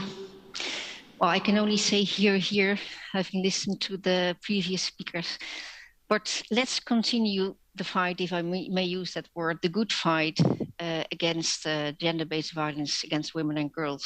And what is extremely relevant for stakeholders to be able to develop the best policies is that they have good information and data. And that's what IGA will continue to do. So we will provide reliable data and information as the EU Knowledge Center on Gender Equality. So this is what I would like to say as director of EIGE, but maybe I can also say a few words as a citizen of one of the European countries, as a mother of a girl, a daughter. I have always wondered how, looking at the data that we have and the information available, how, maybe we can look at this with dry eyes. I simply can't believe this. And, you know, I have been a policy advisor, and I had to tell myself many, many times, listen, you're not in your ivory tower talking about others. This could also affect you personally, me personally. It could affect my daughters. It could affect my nieces. It could affect me. And I think what all stakeholders should be aware of, it's not something that affects others. It could also affect you. It could hit you. It could influence your daily life. And again, if we look at the data, if we look at the information, how could anyone look at this with dry eyes and think that it's not an important issue? It is. It's an extremely important issue, and we can never achieve gender equality if there's so much gender-based violence against women and girls in the European Union. Thank you. Thank you. I forgot to say that the Poland statement was sent by Alice Neff, Acting Director of the Office of the Government for Equal Treatment and the Ministry of Family and Social Policy. I would like to thank all the panelists and the audience for this very interesting and thought-provoking debate on women's rights and the role of the Istanbul Convention. Thank you very much. It was a pleasure being here with you. Manuel, now it's up to you. Thank you, Rosa. I would like to thank you all for being here one more time in this high-level conference. During this morning, we heard that throughout this decade of Istanbul Convention, there were successes, there are challenges that persist, and we heard also about instruments and strategies for action with regard to violence against women and girls. So this is the end of the morning session. The afternoon session is going to start at 2 p.m. Brussels time. And I would like to thank you everyone one more time. Thank you.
Hello, ladies and gentlemen. Welcome to the afternoon session of the high-level conference, the 10th anniversary after the signature of the Istanbul Convention, State of Play. My name is Paula Cosme Pinto, and I will be your host during the second part of this event. As most of you know, the Istanbul Convention is the most advanced and comprehensive international legal instrument on preventing and combating domestic violence and violence against women. This conference aims to take stock of a decade of this living instrument to identify and analyze impacts, but most importantly, what challenges persist and emerge to its full implementation, both at national level, European and international level. Finding strategies to move forward and keep combating such violence is no longer a matter of goodwill, it is an obligation and therefore a priority in the European Union agenda. This commitment was one of the key points on the morning debate and share of ideas when we had the chance to listen to a very impressive group of important speakers, from high-level representatives of the member states to institutions working on this subject matter on a daily basis. In this afternoon session, we will have the chance to listen and participate in two different panels, also with a very interesting group of experts. So the first one will consist on a discussion about the new challenges on preventing and combating domestic violence during the coronavirus pandemic. The second one will be focused on innovative approaches to address online violence against women and girls. But before we go on, I would like just to remind both panelists and attendees of some technical rules and also share some information about the live streaming to make it easier for everybody, okay? So first, dear panelists, your camera should be on, but your microphone should only be switched on at the moment of your intervention, please. Dear attendees, questions should be placed in the chat for the statement sessions later during the panels. And finally, the event is being live streamed at the social media of the Portuguese Commission for Citizenship and Gender Equality. You can easily access it at cig.gov.pt at the bottom of the website. It will also be available to rewatch later on YouTube. The link for the final video will be added in the chat. So it's now time to start the second panel. It will be focused on the challenges of domestic violence during the coronavirus pandemic. I'll give the floor to the moderator, the reporter, Sara de Melo Rocha. Thank you, Paula.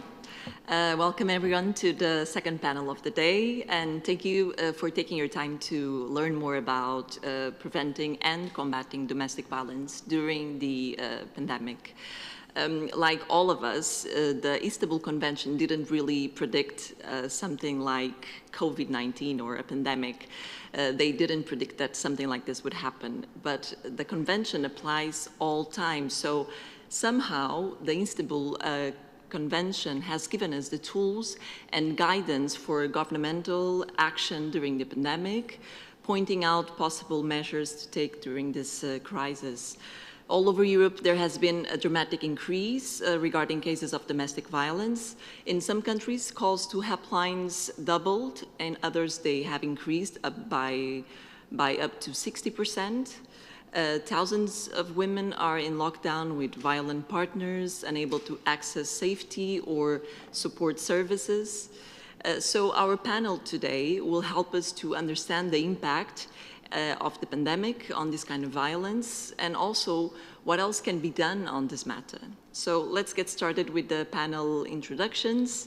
So we would like to welcome Agata Zapulska. She's an expert from the European Institute for Gender Equality. She has a background education in law. She's an attorney. Before joining Agata worked as a senior specialist in the Office of the Commissioner for Human Rights in Poland. So welcome to this panel, Agata. Thank you very much for the introduction. It's a pleasure to be here. Thank you. We also welcome Maria das Dores Guerreiro. She's an expert from ISCTE, the University Institute of Lisbon. She holds a PhD in sociology. She's also a vice dean and has coordinated the research group on family, generations, and health. Thank you for your presence. Thank you. Hi. And also Gwendoline Lefebvre, she's the president of the European Women's Lobby since 2018. Gwendoline works in the private sector as a market research manager and holds a mandate as a deputy mayor in the 9th district of the city of Lyon. Welcome to the panel, Gwendoline.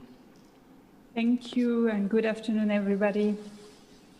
I will start with Agata Zapolska. She will be talking about the impact of the COVID-19 pandemic on violence against women. Agata is developing a study which gives us a preliminary overview of the measures undertaken across the EU to support victims of violence. What are the findings that you find more relevant? Thank you very much. That's true. Actually, the research has been already completed. So we have this very initial mapping of the measures that were implemented during the very first wave of the pandemics. And today it's my great pleasure and an honor to present the findings. I'll be using a PowerPoint presentation, so I will need a minute to set it up. Oh, I think I need to be promoted to the in order to share my presentation. If I can ask you for your assistance now.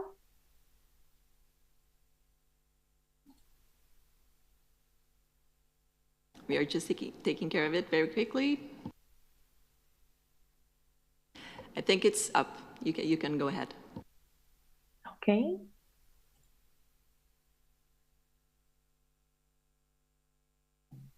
I hope it's visible now.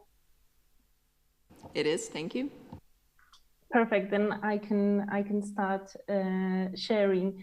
So before I start, I'd like to give you just a short background information about our study and a short introduction. As you know, when COVID-19 crisis started, it became very clear and very soon that the pandemic will put women and their children in an extremely difficult position.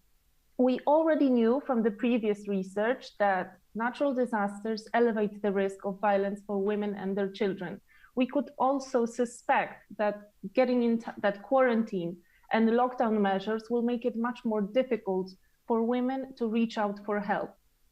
Unfortunately, these suspicions proved to be true in the very first weeks of the pandemics. For example, France saw a 32% jump in domestic violence cases in just over a week.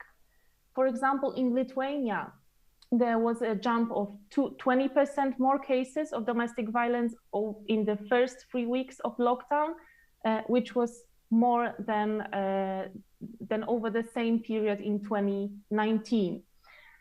In some member states, however, the situation was a bit different.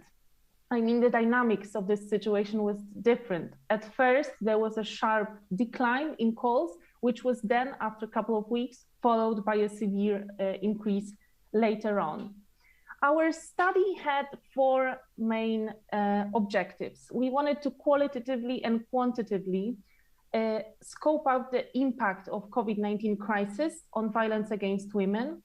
We wanted to analyze institutional responses that were facilitating access to support services, but also we wanted to identify promising examples and exemplary measures that could be shared between member states.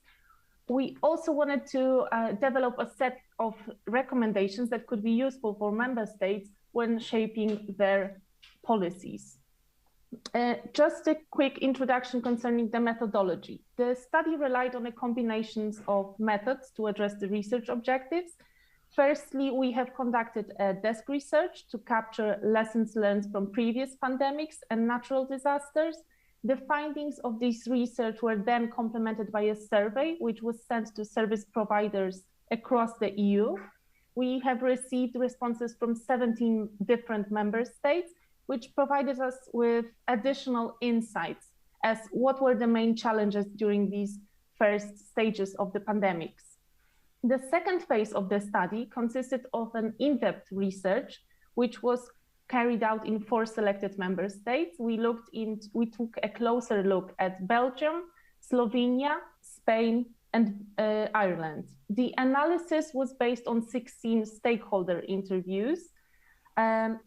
These interviews were conducted with representatives of gender equality bodies, with in-service providers, and bodies responsible for counteracting violence against women.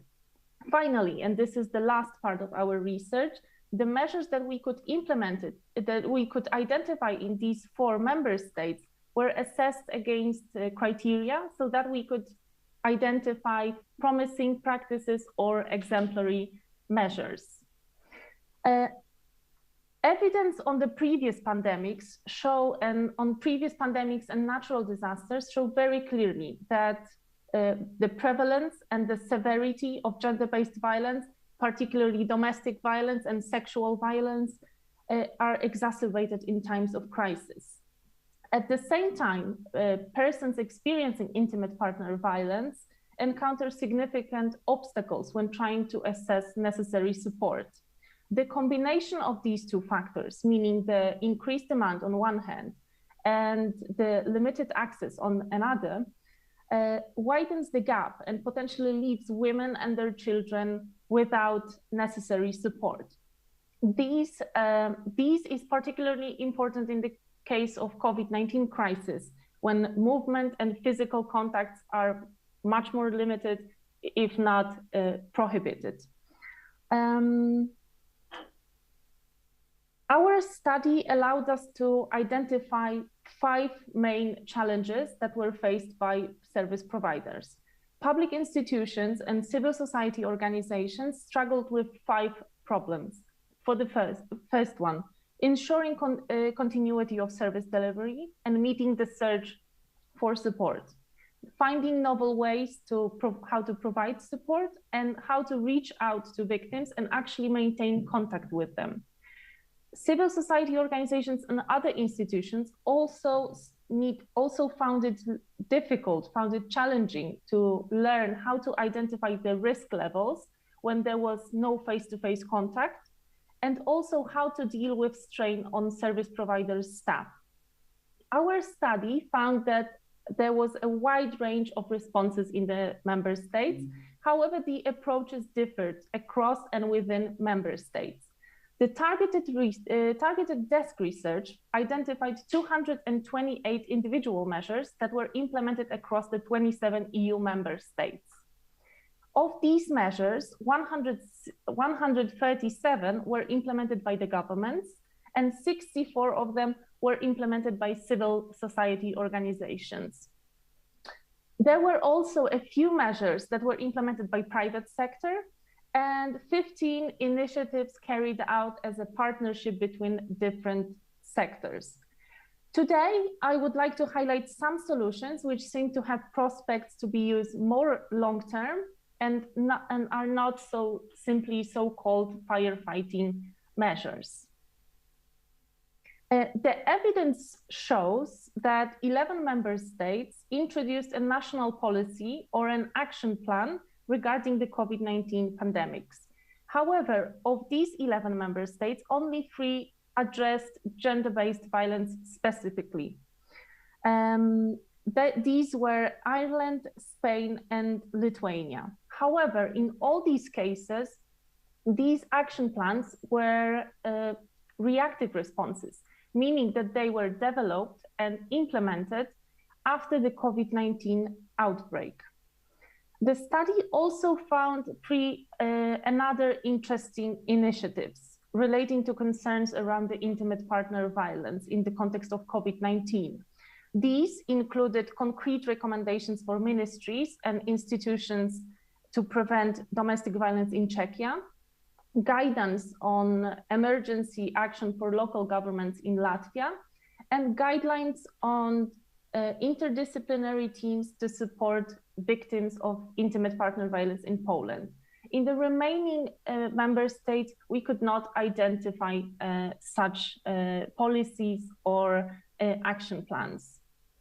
As far as legislative changes are concerned, our research identified that there were 14 member states that decided to do so. The most common legislative change was to ensure the continuity or service for victims of intimate partner violence and their children. either specifically during the lockdown or in emergency situations more broadly. In 4 member states, legislation was passed to prevent victims from being trapped with perpetrators in the context of quarantine or lockdown. Most of these measures were focused on giving victims an opportunity to safely leave the perpetrator, either by providing them with additional accommodation or by ensuring that women traveling during the lockdown will not be criminally liable. However, what we have noticed is that there were fewer measures that were aimed at removing the perpetrator from home so that victims could stay at their own place. The study have also identified some changes regarding the police procedures or functioning of the justice system. These were, for example, digital solutions so that the criminal cases concerning intimate partner violence could be continued, or other measure was to other solution was to prioritize domestic violence cases or intimate partner violence cases in the courts. However, all these measures were adopted in very few member states and were designed to be temporary, meaning that they would only last for the strictest time of lockdown. As for another category of measures that were analyzed within our research, we have identified that member states widely recognize the need to increase availability of communication and support tools for victims. We have identified 66 measures in 24 member states. These measures, for example, included discrete channels helping victims to reach out for help when it was not possible in a traditional way. For example, these were mobile phone apps, some form of instant messaging services such as WhatsApp, Skype, or email assistance. Another interesting measure originated in Spain and was so successful was implemented in Belgium, France, and the Netherlands. And that was the code word Mask-19, which was designed to alert the staff in pharmacies that women are in danger and need help. We have also analyzed the efforts that were aimed at awareness raising, and we have identified these kind of efforts in 26 member states. The campaigns that were launched in the pre-lockdown periods were used to disseminate information about the continuity of services during the COVID-19 crisis. And those launched after the lockdown periods focused on providing information, how victims can access support, and also some of them were encouraging witnesses to step in and take action. Most awareness campaigns focused primarily on women victims, and measures targeting specific disadvantaged groups such as refugee, migrant women who consider themselves as part of LGBT community, as well as women with hearing impairments. And unfortunately, these measures were not that often, not that popular, and were rather limited. And now coming to the targeted desk research, the second part of our study was focusing on identifying promising practices that were implemented in 4 selected member states. The study identified 27 measures in total, which comprised of 13 implemented as a part of the broader governmental response, and 5 ad hoc measures, and 9 awareness-raising campaigns. The study found that broader governmental measures were typically delivered as a part of the anti-gender anti-gender-based violence strategy and involved coordination of different stakeholders and sometimes were accompanied by additional funding. These measures were considered by us as particularly promising because of their sustainability, which is absolutely necessary if we want to achieve a systemic change. The study highlighted in particular a Spanish contingency plan developed by the government of Spain and the Ministry of Equality, and Irish interagency action plan for domestic abuse in Ireland's COVID-19 response. As for the ad hoc measures, we have found 5 practices that we could consider as promising, but these were implemented as an ad hoc measures, meaning that they were simply temporary. Interesting examples come from Ireland.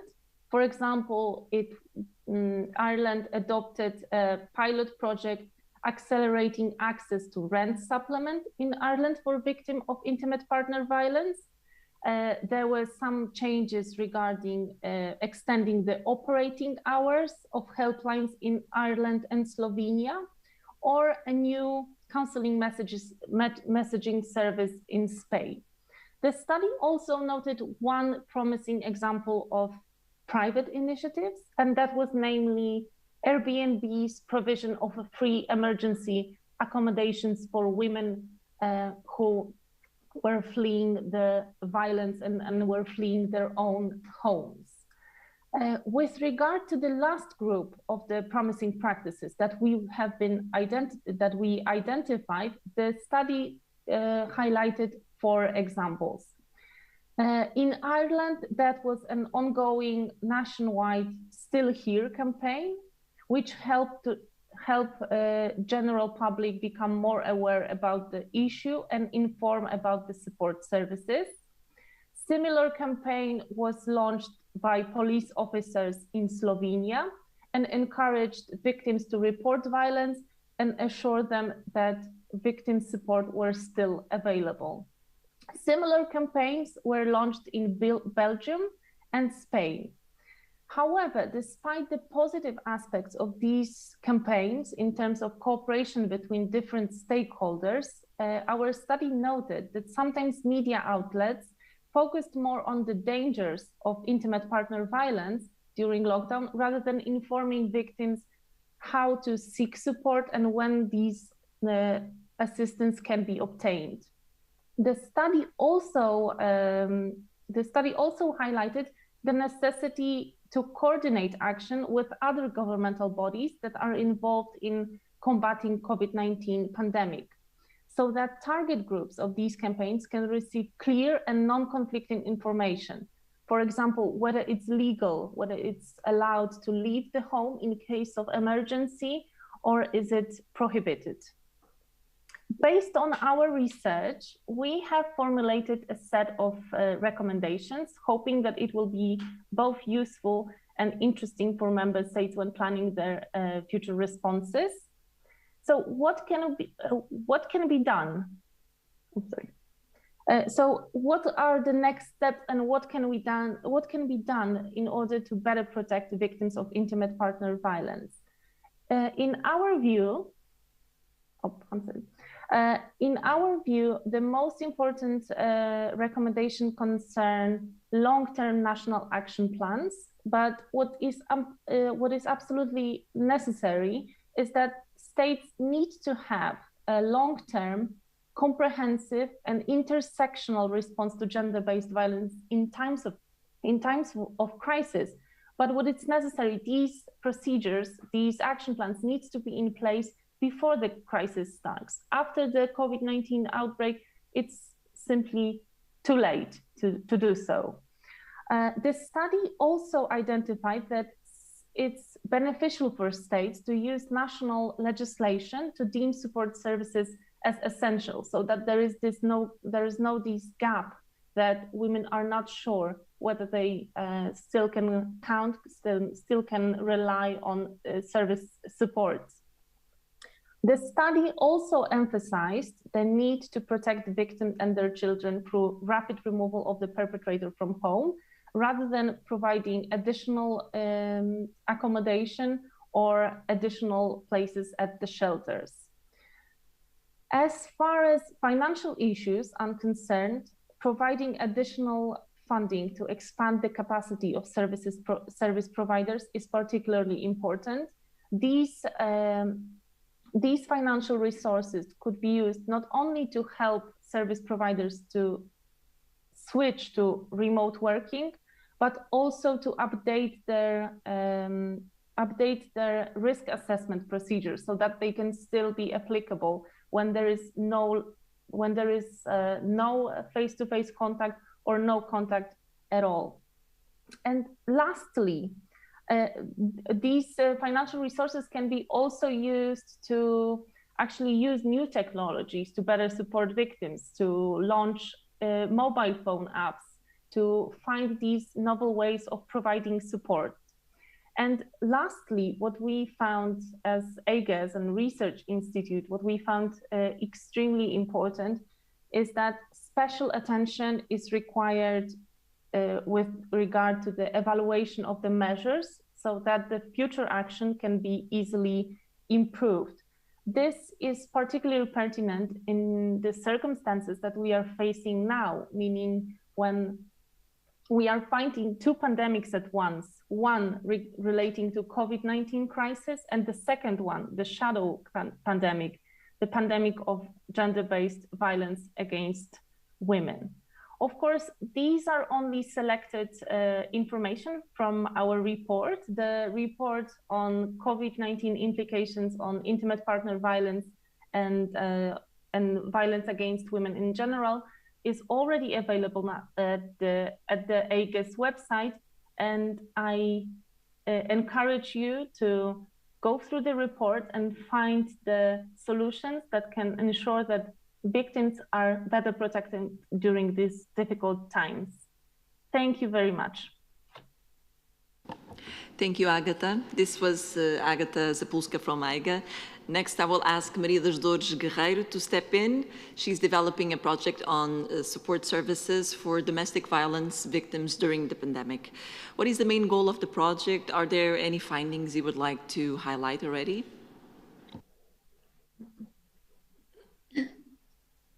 Muito boa tarde, creio que... Good afternoon. I believe that you can hear me and see my PowerPoint on the screen. Can you please confirm?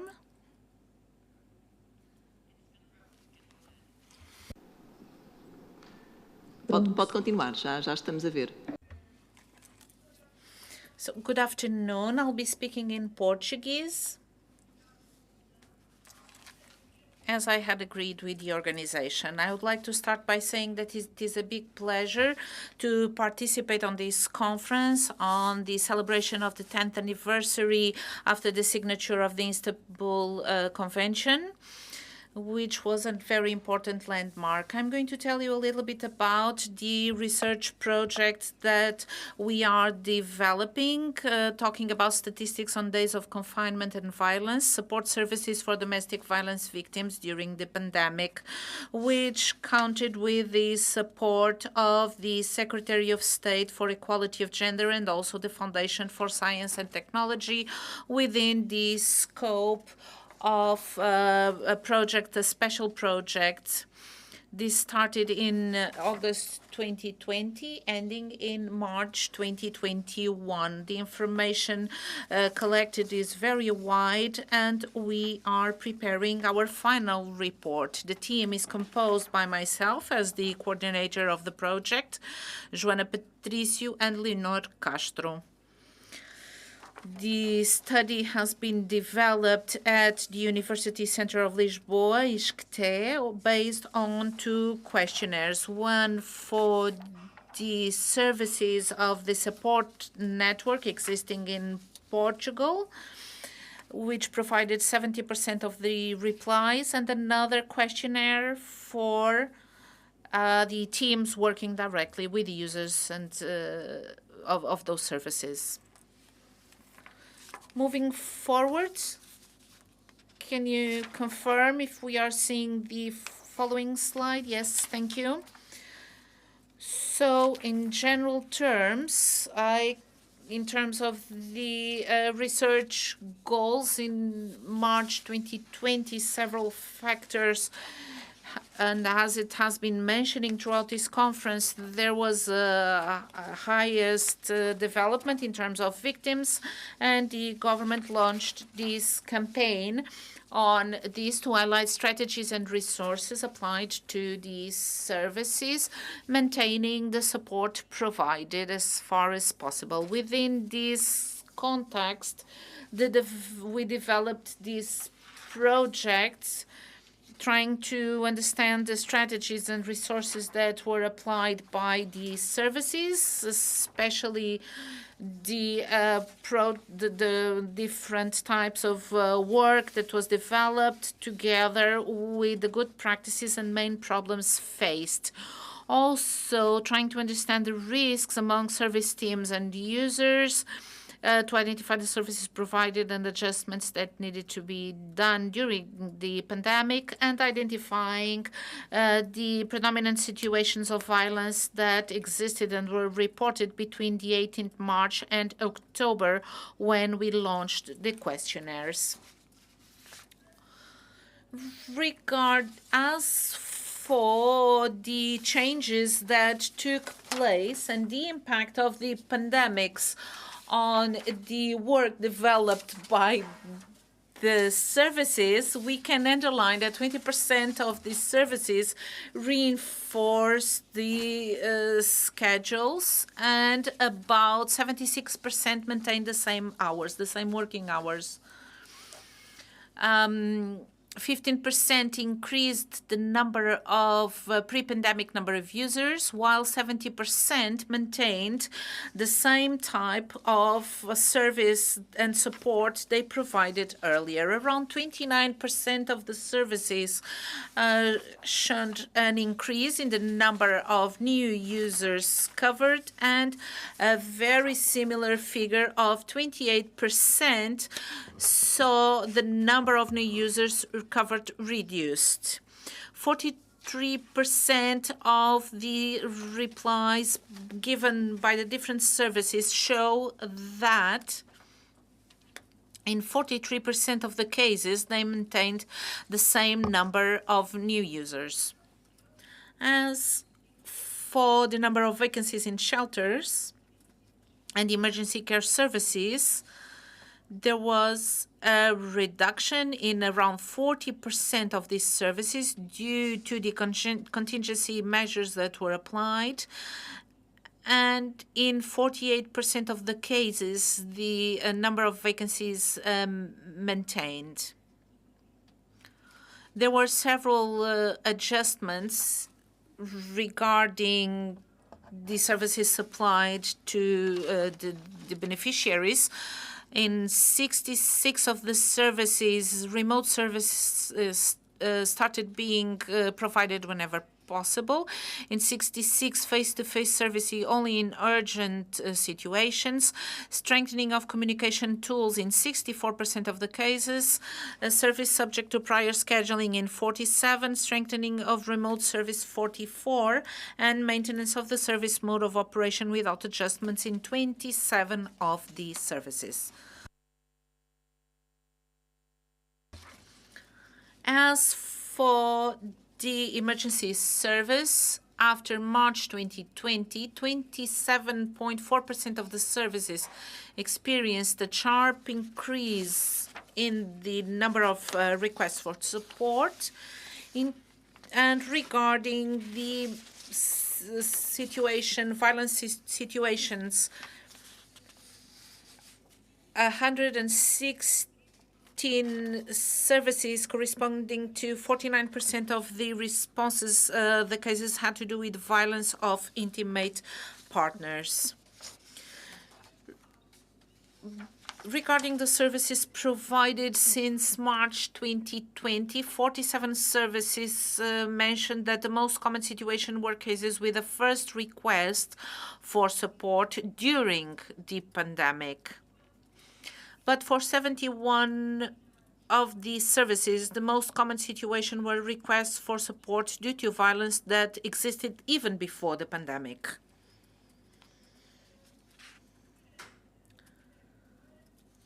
I will now talk about the questionnaires applied to the services, employees, and volunteers, showing the main problems identified, the main adjustments that were considered to be necessary, and some good practices that were reported.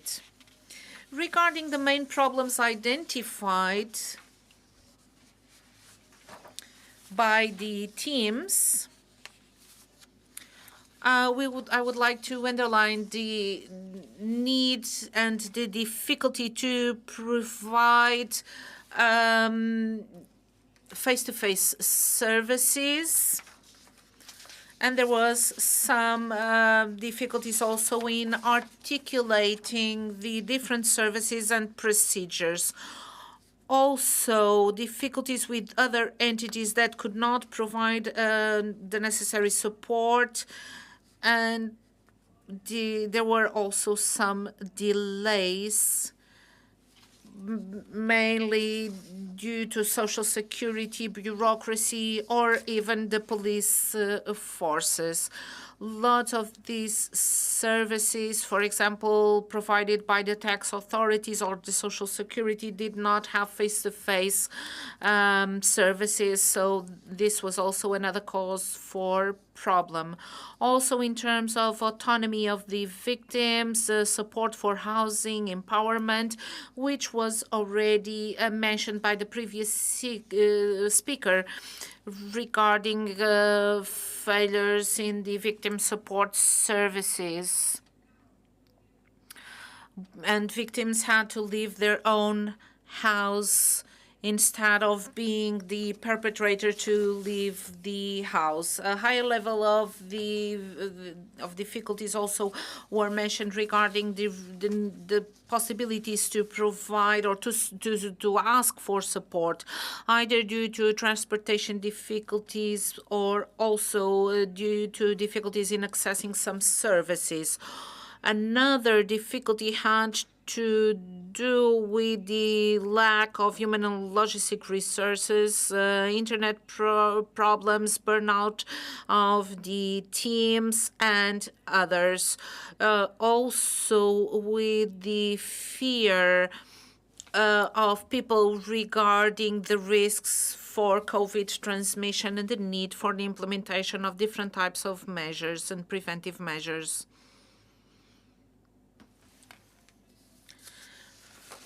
Regarding some of the open-ended answers, shown some problems that I would like to underline, like, for example, a part that mentioned that the majority of domestic violence victims live in an isolated, controlled environment with little access to information due to the control exerted by the perpetrators. In this scenario, it's unlikely they will be able to find a way to ask for help and see that request fulfilled.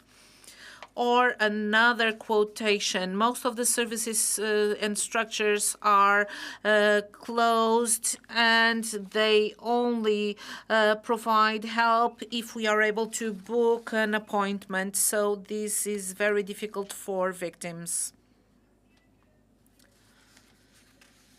Regarding the need for adjustments, those that were considered by the teams as being more prominent in the future and more pressing in the future have to do with strengthening the support network at the local level, either in terms of the replication of good practices as well as the need for improving coordination. Also, the strengthening of coordinating with public entities, other public entities such as police force, public prosecution, social security, and so on.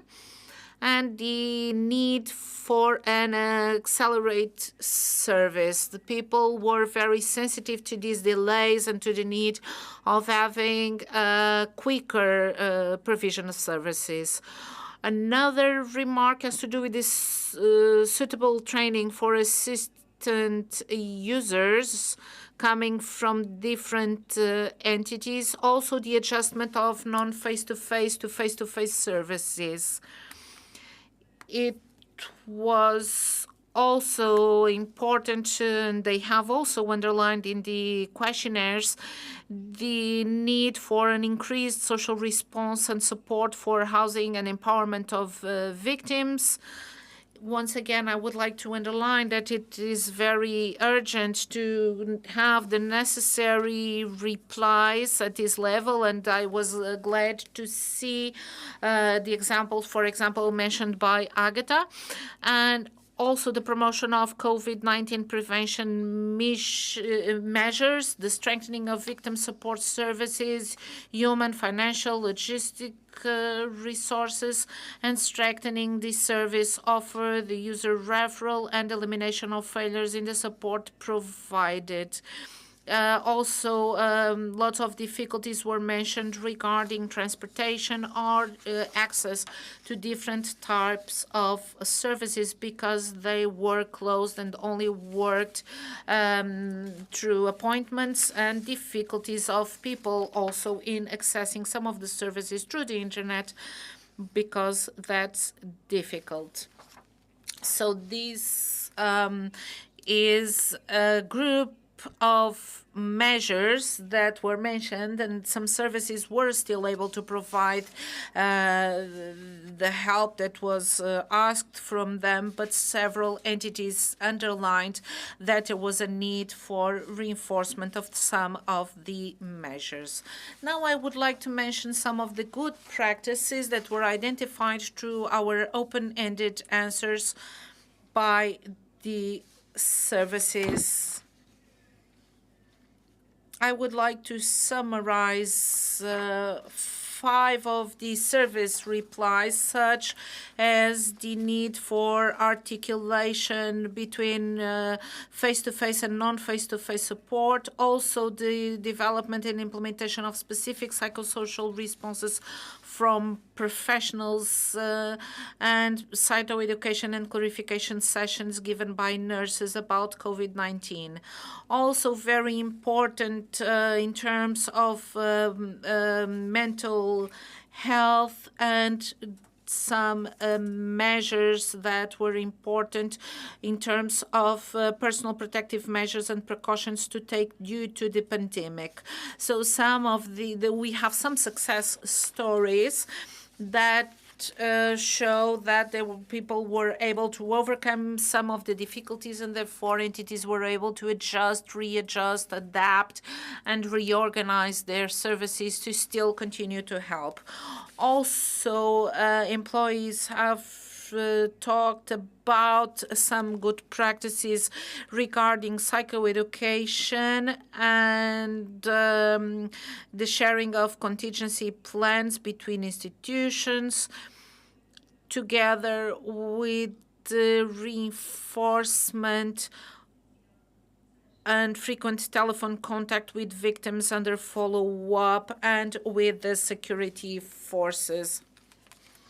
There are some examples also that I would like to mention, and I'm almost concluding, regarding best practices that were also mentioned, like the possibility of having support through different hotlines on the phone, but also through the internet, the possibility of contacting the services until 9 o'clock in the evening. Also, the possibility of having donation of laptop computers so that children could engage in distance learning. The institution redesigned the space, strengthened the Wi-Fi signal, and provided TV, and created a decent classroom with all the necessary conditions. To conclude, I would like to mention some of the contributions that are part of the project regarding public policies. So to contribute to the design of public policies with urgent measures in terms of conditions of assistance and care provided to the users of the network that supports victims, the working conditions of the assigned human resources and logistics conditions of this network, the improvement of IT and internet resources. I would like to remind you that outside the major urban centers, in inland areas, we still have problems in connecting to the internet, which need to be solved. The provision of housing to users and not only to care service users. The enforcement of the perpetrators' distancing and priority given to the defense of the victim's safety. And I hope that I was able to give you a good overview about the main outcomes of our study. Thank you. Maria das Dores Guerreiro. Next, I will pass the floor to Gwendoline Lefebvre. She will be talking about the importance of public and private partnerships during the pandemic in the protection of domestic violence victims. And just a gentle reminder to keep it up to 10 minutes. Thank you. First, I would like to thank the Portuguese presidency of the Council of the European Union for this invitation and the opportunity given to the European Women's Lobby to present its views today. The European Women's Lobby is the largest umbrella organization of women's organizations in Europe, with more than 2,000 members in the European Union and beyond. Together with our members, we have been fighting for more than 30 years against violence against women and girls, and to bring this serious violation of women's rights at the forefront of the political agenda. One key pillar of this work is our Observatory on Violence Against Women, created 23 years ago, and which gathered experts from 32 countries in Europe and 8 European-wide associations.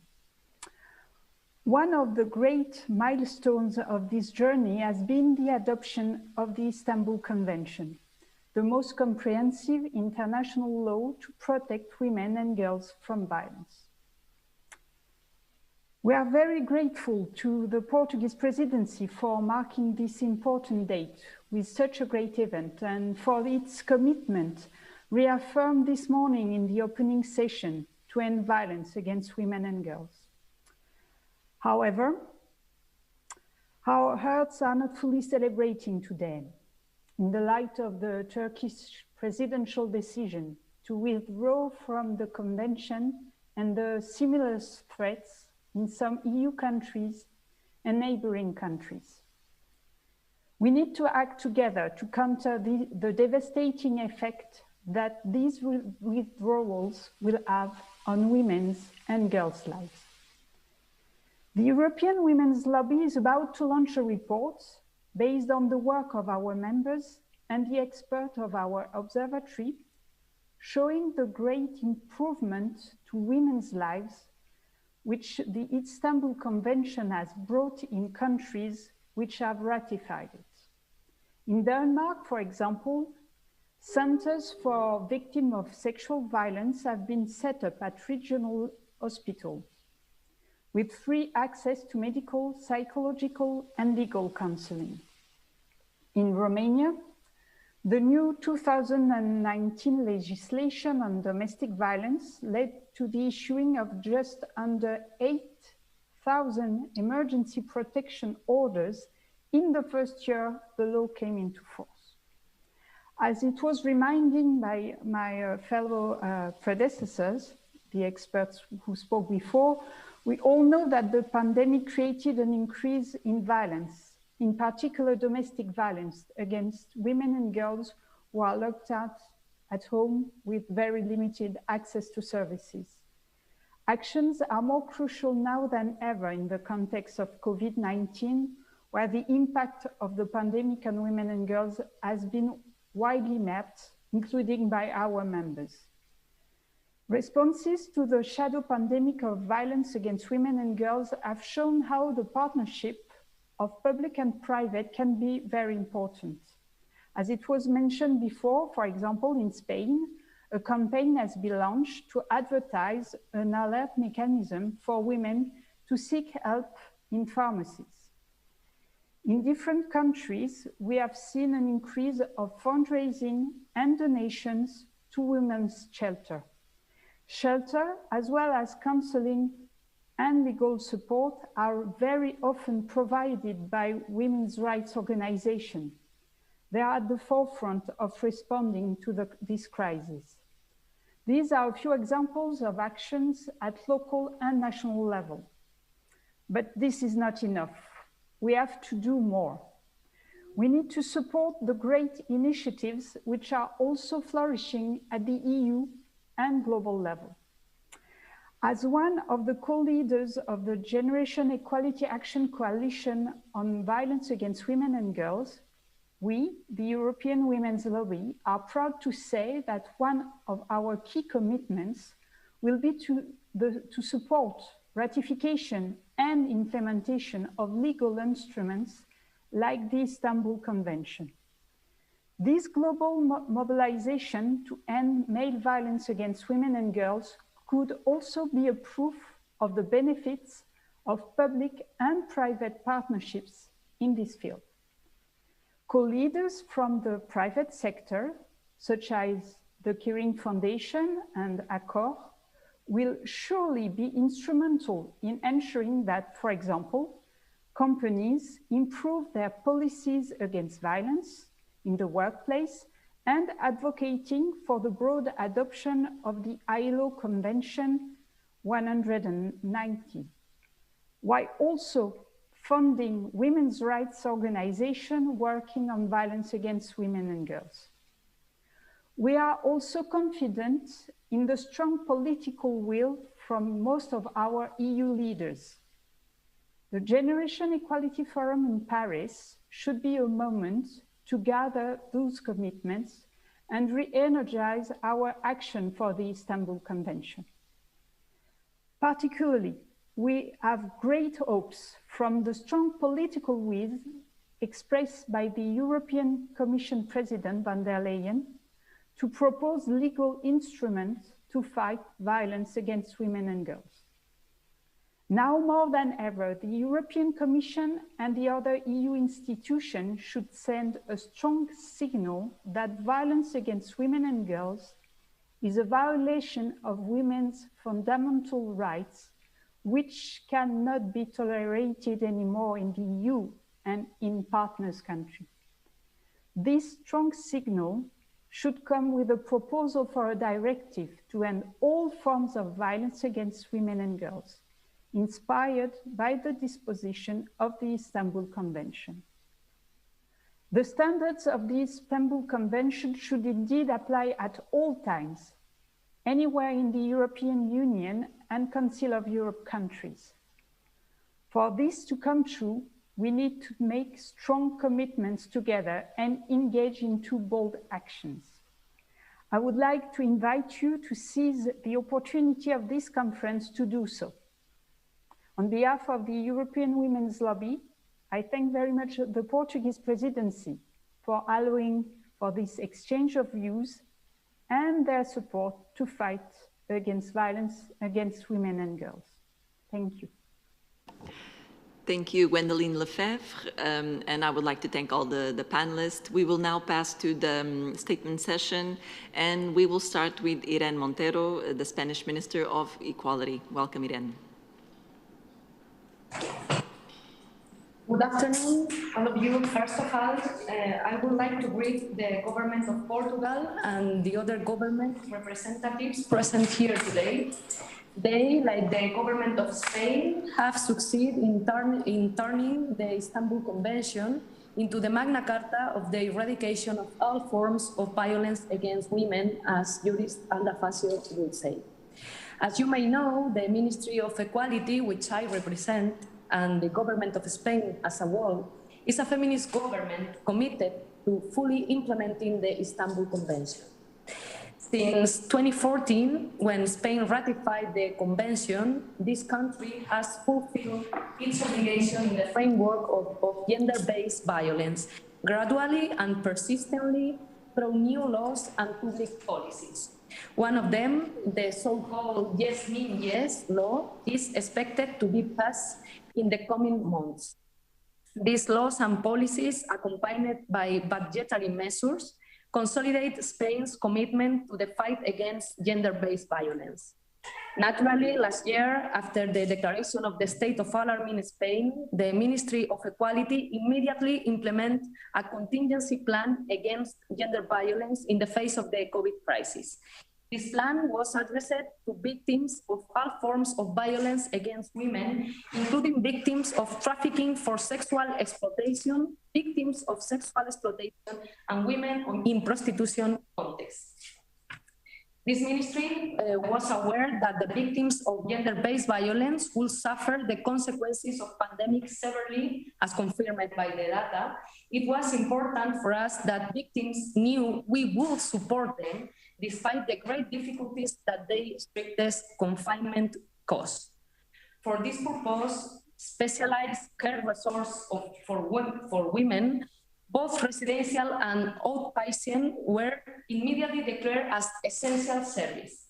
A WhatsApp service to provide emotional support was implemented, and the 24-hour hotline teams was reinforced. In addition, the campaign We Stop Gender Violence Together, La Violencia de Género la Paramos Unidas, was massively disseminated. This campaign, among other measures, has allowed women to find ways to avoid violence and to continue to be accompanied by institutions, despite the great difficulties they have faced. The COVID pandemic and the confinements have confirmed that we must never let our guard down. Violence adapts to all contexts and reproduces itself silently. Governments must be vigilant and never leave the victims alone. Finally, in a conference as symbolic as this one, I would like to end my speech by recalling the duty we have as countries to fully comply with this great international instrument for the protection and guarantee of women's rights. Therefore, I would like to make a call to all countries to ratify the Istanbul Convention and to implement in their domestic legislation the Istanbul Convention. Europe cannot afford the absence of a broad consensus on the fight against gender-based violence. We cannot go backwards. A decade after this signature, the Istanbul Convention is still the best possible instrument to fight against the worst consequence of patriarchy in our region. And I want to remember Belém do Pará Convention because it is a good tool to fight against violence against women. And despite the fact that fundamentalism on far-right ideologies represented in all parliaments, bet on a Europe that denies existence of systemic violence against women, the government of Spain, and specifically this Ministry of Equality, will not cease in this effort to make the human rights contained in the Istanbul Convention a reality for all women. Not only for those living in Spain, but also for all European women. Let us send a clear message to all women: you are not alone. Thank you very much. Thank you, Irene Montero. Next, from the Netherlands, Stef Blok, the Minister of Foreign Affairs, and he prepared the pre-recorded statement. Let's hear it. 10 years ago, after long and demanding, yet also thorough deliberations, we signed a pivotal treaty, the gold standard for tackling violence against women, girls and LGBTI people, the Istanbul Convention. And 10 years on, we can conclude that this gold standard has more than proved its value, significantly protecting and enhancing the lives of women, children and families. Indeed, the lives of entire communities. Yet, while the progress we've made is substantial, Now is not the time to celebrate. Not when every hour 6 women are murdered by men, simply because they are women. Not when we are facing a pandemic within a pandemic, with 243 million women and girls enduring domestic violence over the past 12 months. A number that is likely to rise.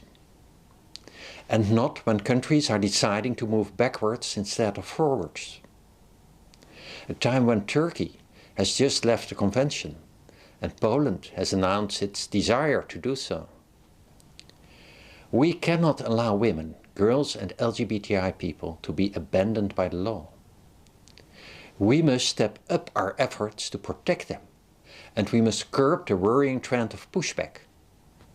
So I urgently call on those in doubt to ratify the Istanbul Convention, including the 6 EU member states who still need to ratify, and including the EU itself. Let's not allow division to get in the way of a goal that is universal, a world free of violence for everyone. It was Stef Blok, Minister of Foreign Affairs from the Netherlands. Next, a statement by Esther Lynch from the European Trade Union Confederation. She's the Deputy General Secretary. Welcome, Esther. Good afternoon, and we're an interesting discussion and important statements.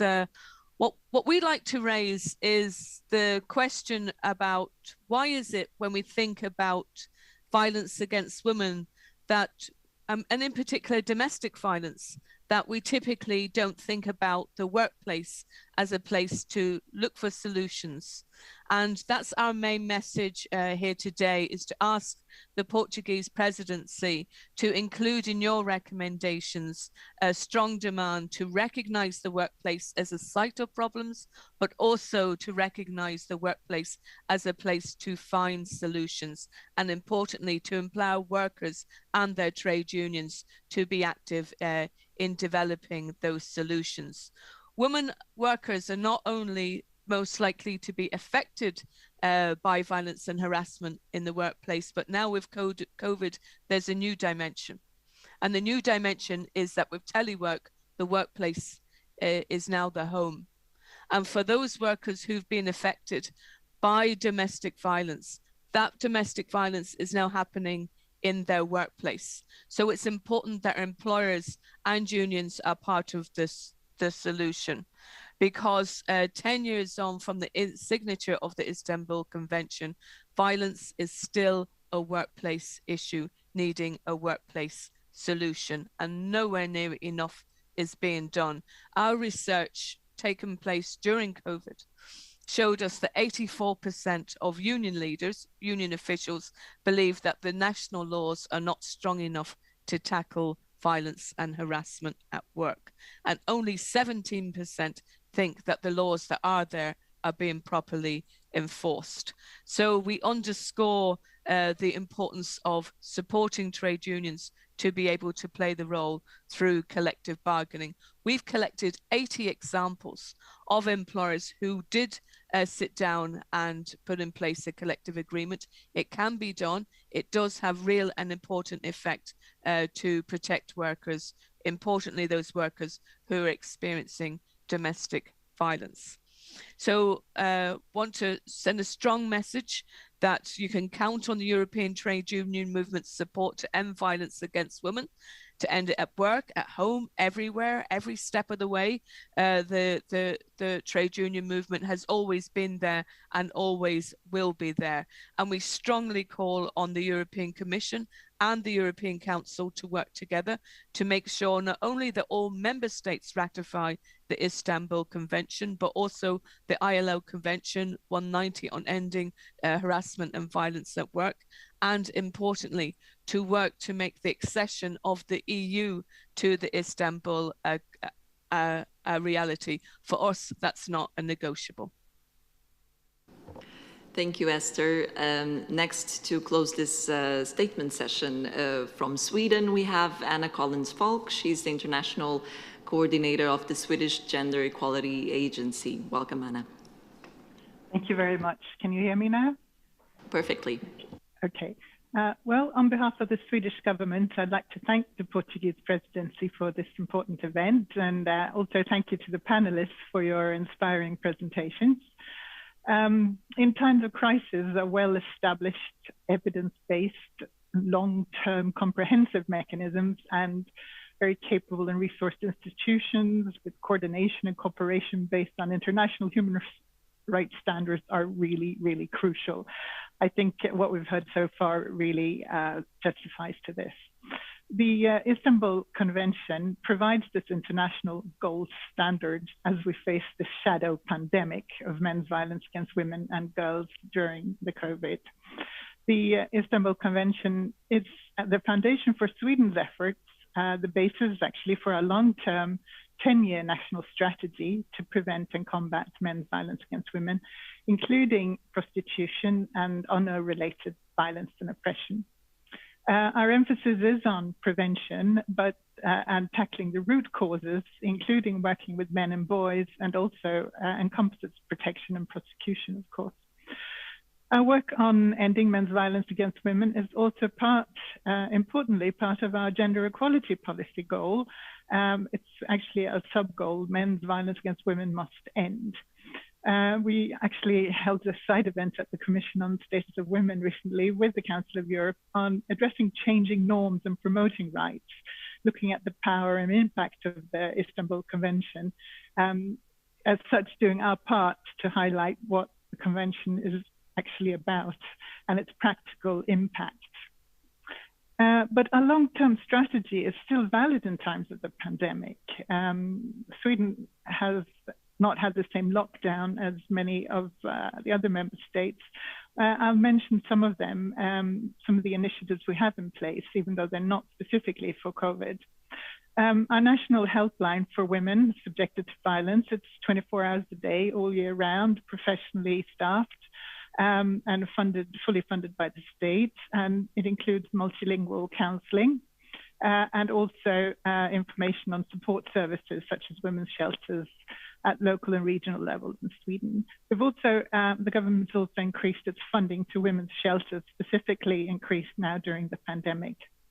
We've also, interestingly, commissioned the Swedish Gender Equality Agency to identify and to develop effective ways of working at the local level for municipalities to disseminate information about internet partner violence and honor-related violence and oppression, as well as outreach to victims of violence during times of COVID.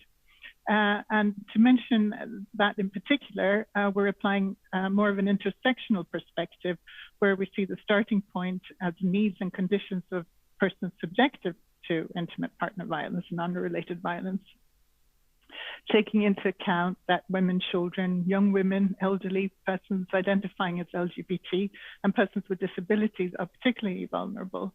And importantly, cyber-related violence is also covered by this assignment.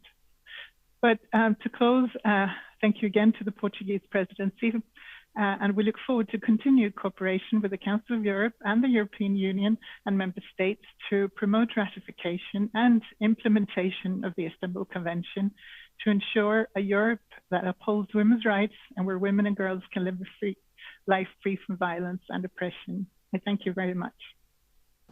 Thank you, Anna. And thank you all the statement sessions participants. As we are a bit short on time, I'll start wrapping up. I think we won't have much time for questions, so I will request some final remarks to our panelists. I will start with Agata Zabulska. As the pandemic is still here, and considering new lockdowns throughout Europe, and well, in Portugal things are getting a bit better, but in Europe the situation is getting a bit harder. What is more urgent now regarding support measures for domestic violence victims? Thank you so much, Paula. If I can answer shortly your question, it's very difficult to actually grade which measures would be more important and which are more urgent. In my view, what's the most important is just to have these comprehensive plan that would support victims from the very first step till the end of the way. And in this respect, as a human rights lawyer, I always go back to the 4P approach that it's so visible in the convention. All the measures that member states implement should have these steps concerning prevention, protection, prosecution, and integrated policy. So unfortunately, I cannot answer your question, and I don't know if you're satisfied with my answer, but I think the only way we can eradicate gender-based violence and intimate partner violence is actually by adopting these comprehensive strategies rather than adopting individual measures. Thank you. Thank you, Agatha. And for Maria das Dores Guerreiro, could you please highlight 2 or 3 concrete measures that and actions that, in your opinion, governments should continue to implement after the crisis or after this pandemic, we hope, passes? I'm going to continue speaking in Portuguese. And I would say that, be it for now or for the near future, there are 3 important measures to continue improving labor conditions and the way the different services that provide support to domestic violence victims are coordinated. There are inequalities in our territory, and it will be interesting to continue investing on improving the different services. The second measure has to do with the need for housing, to provide housing for people who need a shelter to escape from the perpetrators. Another measure that we have been identifying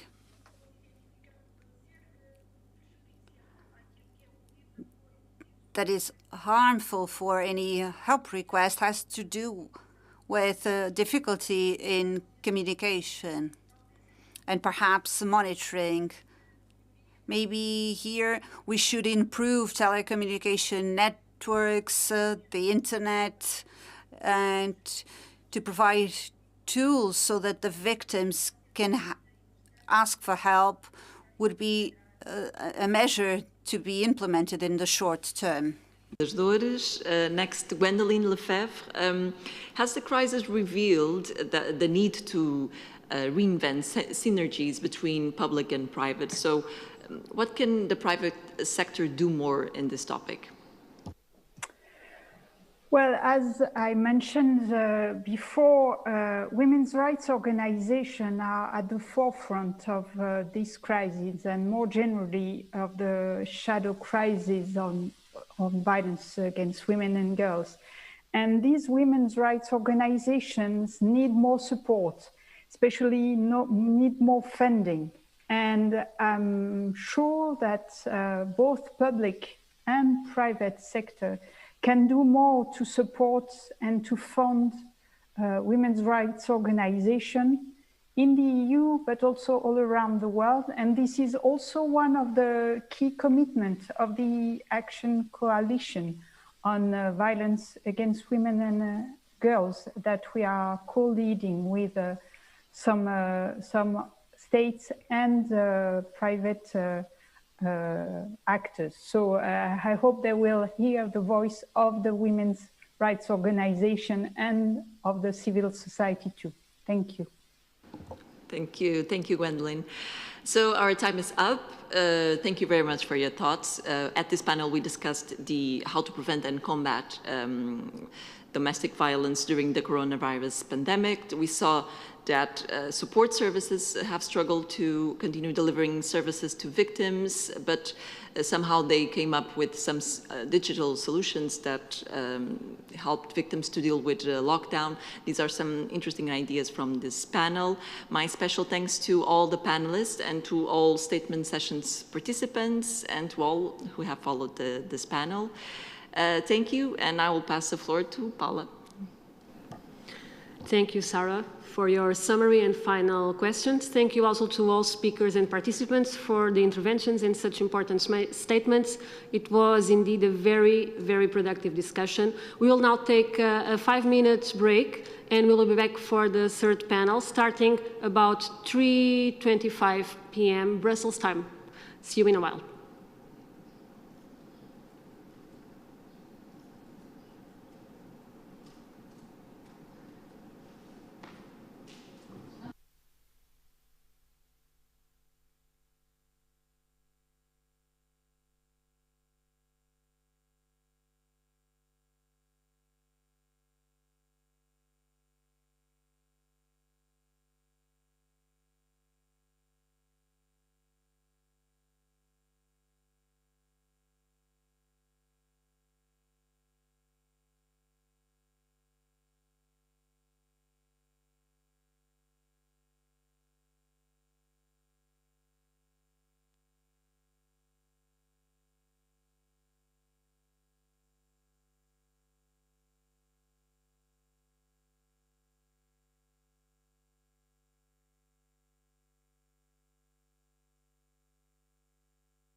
Panel focused on online violence against women. I will give the floor to the moderator, the journalist Bernardo Mendonça.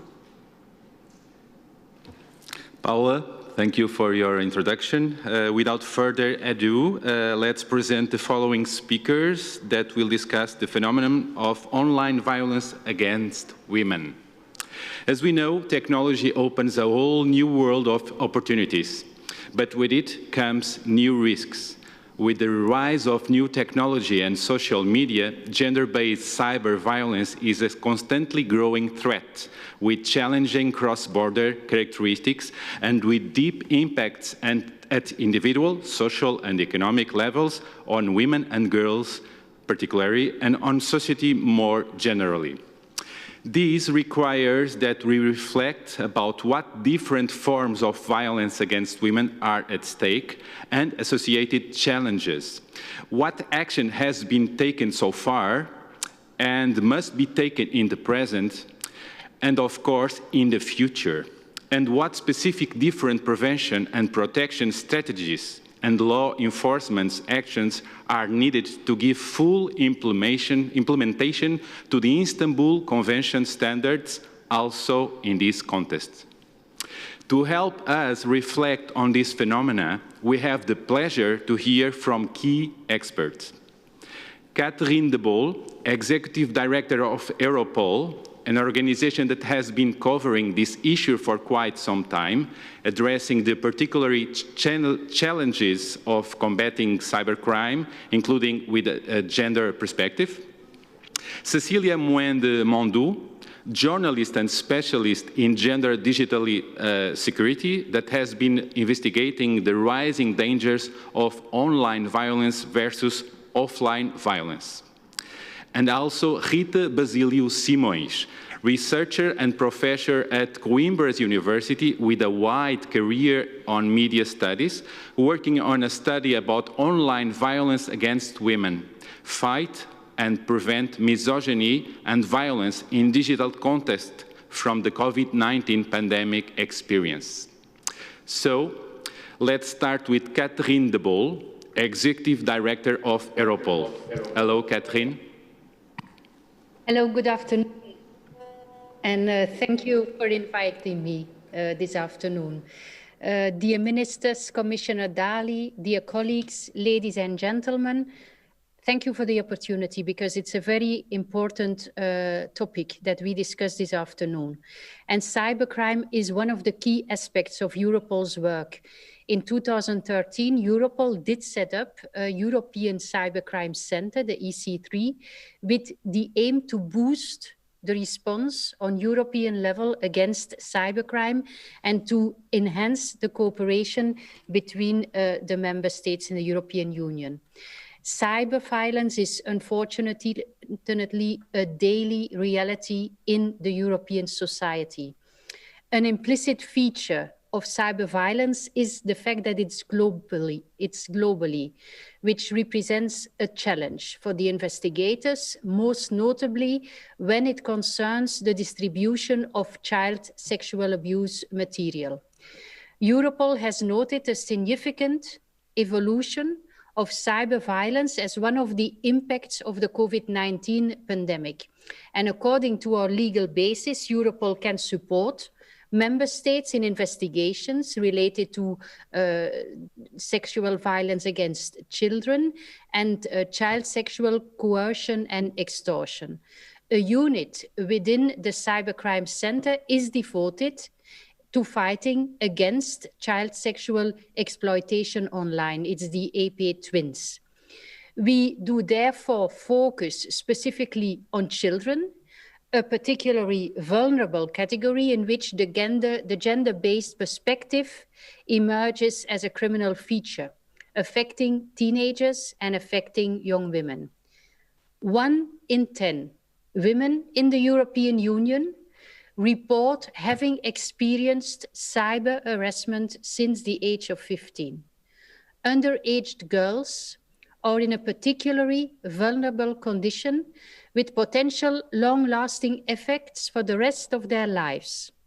Victim blaming, slut shaming, rape threats, the dissemination of self-generated explicit material, sexual harassment, sexual extortion and coercion, sexism, and related hate speech, those are among the most recurrent expressions of criminal behavior used by the perpetrators.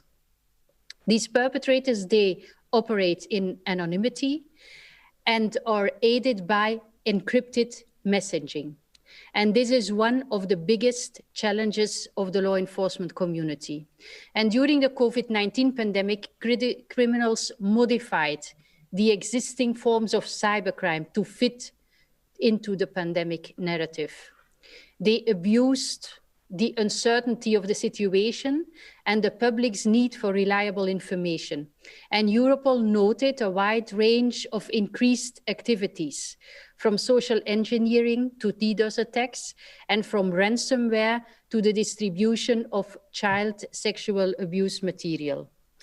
Online circulation of child sexual abuse and exploitation material peaked in March 2020 in almost all the member states in the European Union. Offenders, they adapted quickly to the new reality.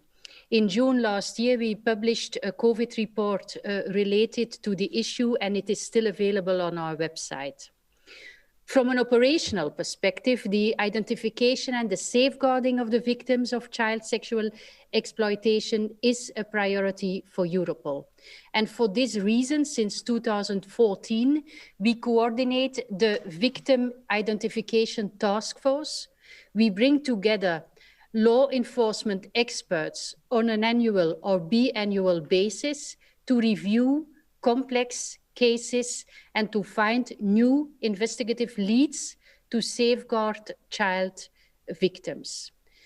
Thanks to our campaigns, for instance, Stop Child Abuse, Trace an Object, the public can help Europol with national investigations by identifying objects taken from the background of images with sexually explicit material involving minors to help identify new leads.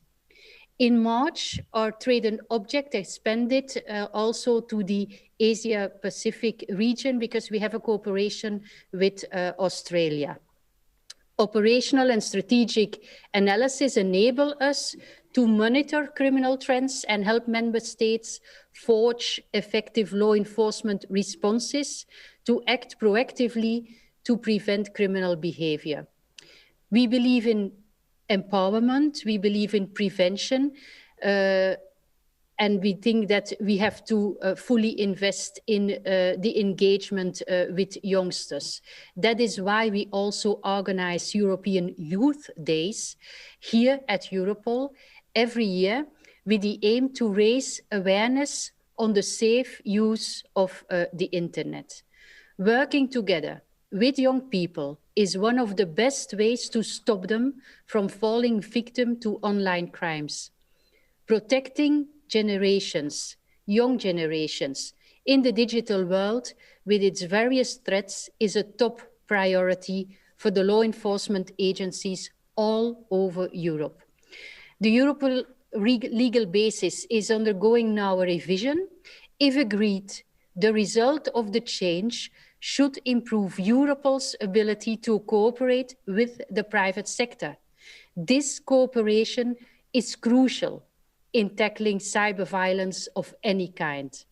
And the new legal basis will allow Europol to enhance its support to the member states to bring more perpetrators to justice and, most importantly, to save the most vulnerable and prevent harm in the first place. Allow me to thank you again for this opportunity to address you during this conference.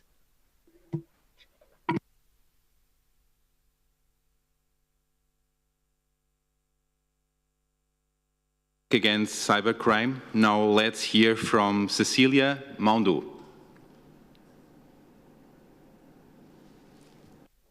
Good afternoon. I hope you can hear me very well.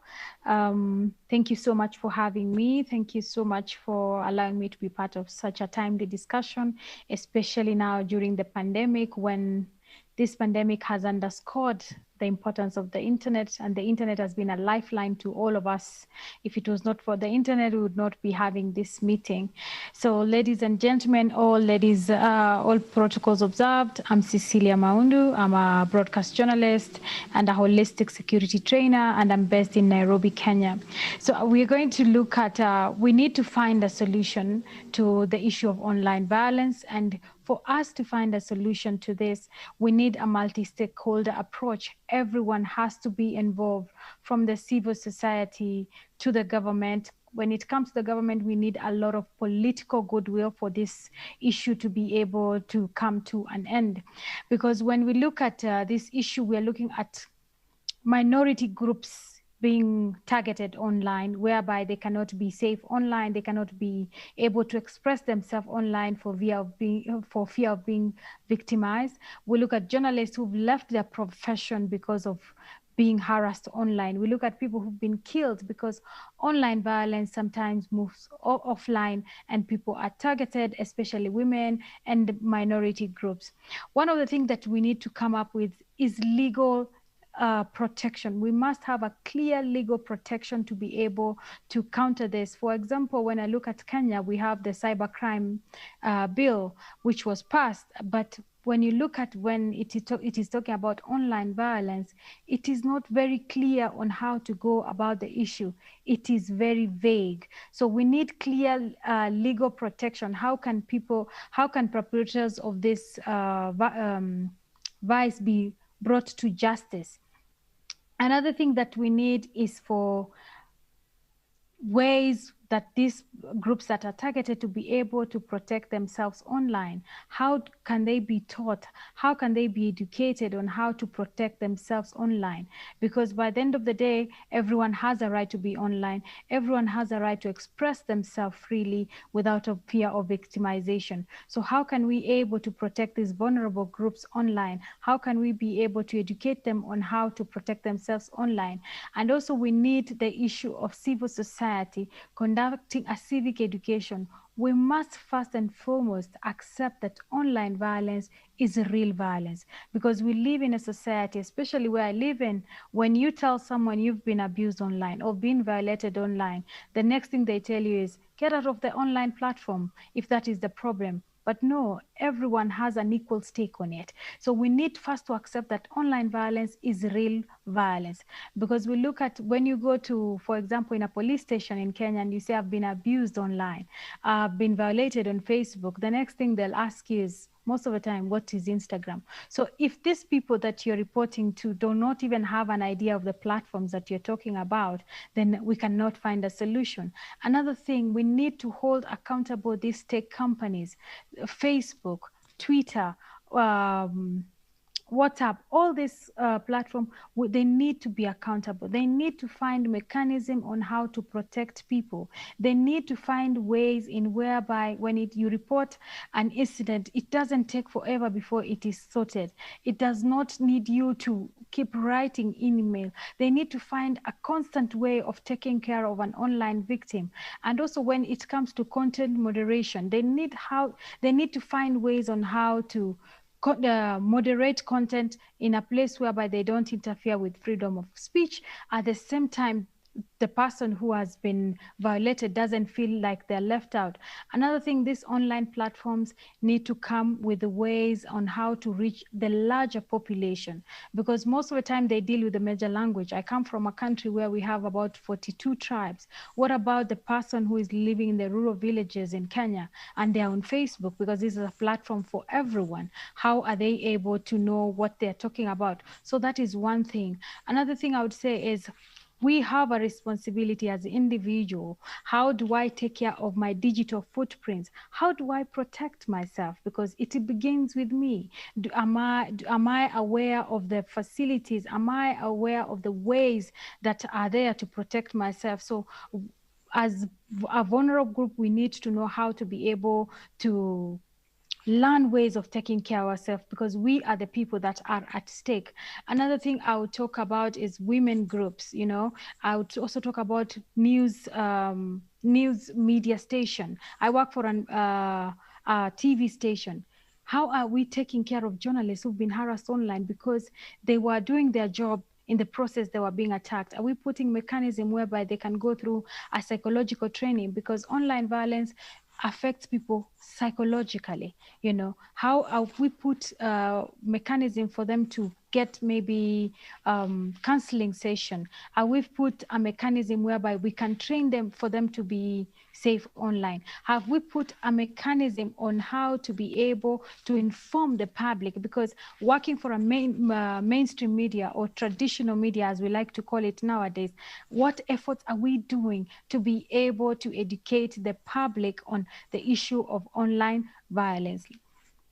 Last but not least, which is the most important thing, as an individual, what steps am I taking to be able to take care of my mental well-being when I've been harassed online?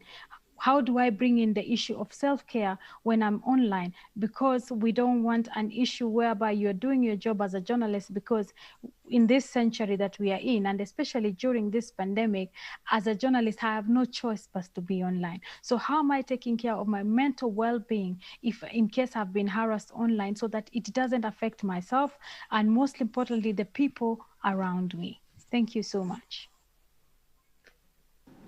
Thank you, Cecilia, for your wise and important words and for your action to empower women and girls against online violence. And last but not the least, let's give the floor to Rita Basílio Simões. Olá, Rita. Hello, Rita. Thank you very much, Bernardo. First of all, allow me to say that it is a great pleasure to participate in this conference. I wish to thank the European Union's Portuguese presidency for inviting me. My greetings to the conference organizing committee, to all the speakers and those that follow us. I have chosen to place my contribution to this panel on some highlights of the preliminary results from the research project I currently lead on online violence against women during the COVID-19 pandemic. This project is being carried out at the Faculty of Arts and Humanities of the University of Coimbra with funds from the Portuguese Research Agency and experts from these and other Portuguese universities. We believe it is the first ever study in Portugal to address online violence from a feminist epistemological approach and qualitative methods. This means that we want to gain deep knowledge about the role of the media and digital technologies in violence against women and gender inequality.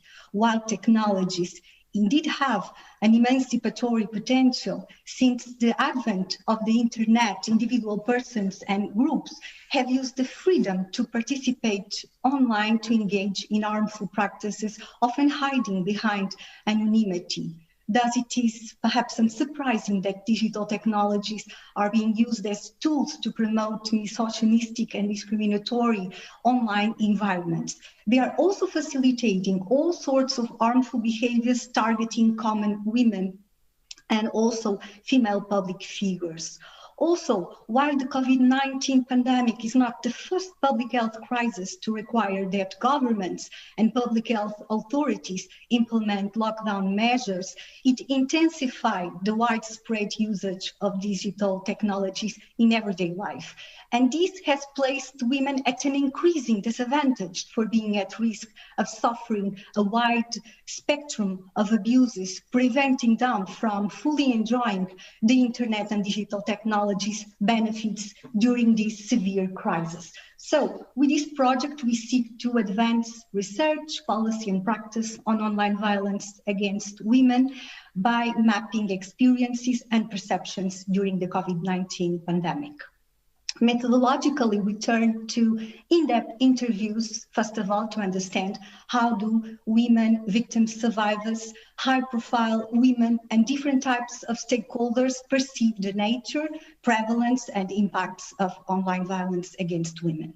From October 2020 to last March, we conducted 62 formal interviews with self-identified victims or survivors of online violence living in Portugal, with women journalists, politicians, artists, and other female public figures, and with activists, law enforcement agents, and other public and private stakeholders. We spent a tremendous amount of energy trying to gather volunteers willing to participate.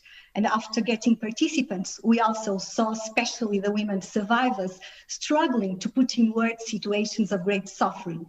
The lack of a common linguistic and cultural framework to turn to in search of insights into how to name the harmful experiences was indeed a first sign of how online violence against women is distant from the public conversation. Also, the lack of official data on this phenomenon calls attention to how it begs for broader awareness.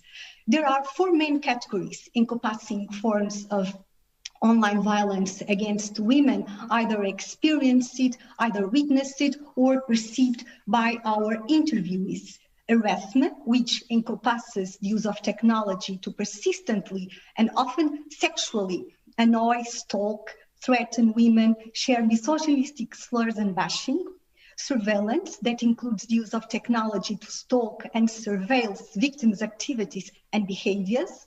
Abuse, the technology facilitated sharing of defamatory content and illegal materials related to the victim, including photos and videos of sexual nature. And hacking, the use of technology to gain unauthorized access to personal information for humiliating and denigrating the victim. This online typology is, of course, limited to the stories reported by our small group of participants. However, it clearly points to the need to expand the defining framework of online violence against women.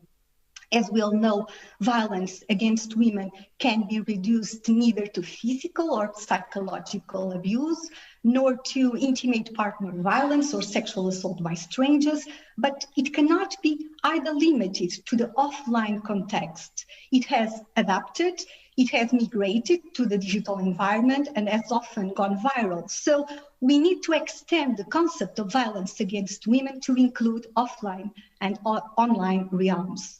Notably, our participants widely recognize the genderized nature of online violence and digital platforms as unsafer places for women. Male profiles, mostly of stranger men, acting individually or in organized groups, are highlighted as essential in the violence dynamics, although female profiles are also pointed to as perpetrators. Also, the heightened risk and vulnerability of women is said to be favored by the sensation of anonymity and impunity offered by the internet. And for the victims, survivors, the consequences can be severe, both online and offline. Online, the impact includes self-censorship, self-discipline and silencing. Women temporarily abandon social media where negative experiences happen or try to disconnect the most time possible.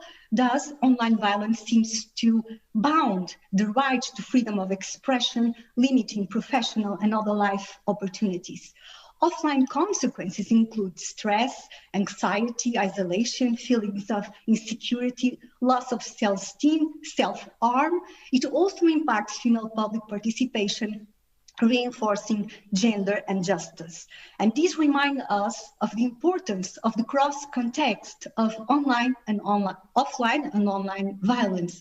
And just as the everyday, routine, and harmful behaviors women suffer offline, online violence is frequently normalized, minimized, or excused as normal behavior. It can thus be seen within the continuum of violence against women. Liz Kelly first coined this notion of the continuum to put forward how violence, from intimidation to severe life-threatening behaviors, is key to perpetuating gender inequality. And typically, it explains why victims prefer not to report their victimization.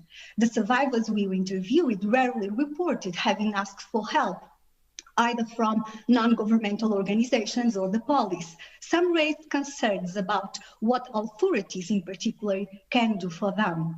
On the other hand, the pandemic is recognized as accountable for the emotional distress in which women find themselves and against which they try to fight in order not to overestimate the harmful practices they encounter. It's life, some of the survivors commented.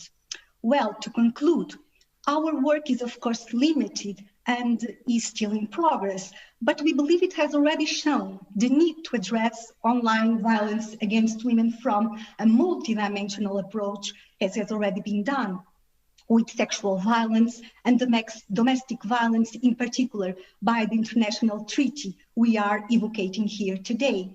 In the first place, online violence begs for awareness raising. This means recognizing it as a severe social problem, recognizing the continuum between misogyny, sexism, and violence against women, and the continuum between offline and online violence. Awareness raising should be done in tandem with systematic monitoring and a more comprehensive understanding of online violence dynamics. It should also encompass educating users, training professionals, including police authorities.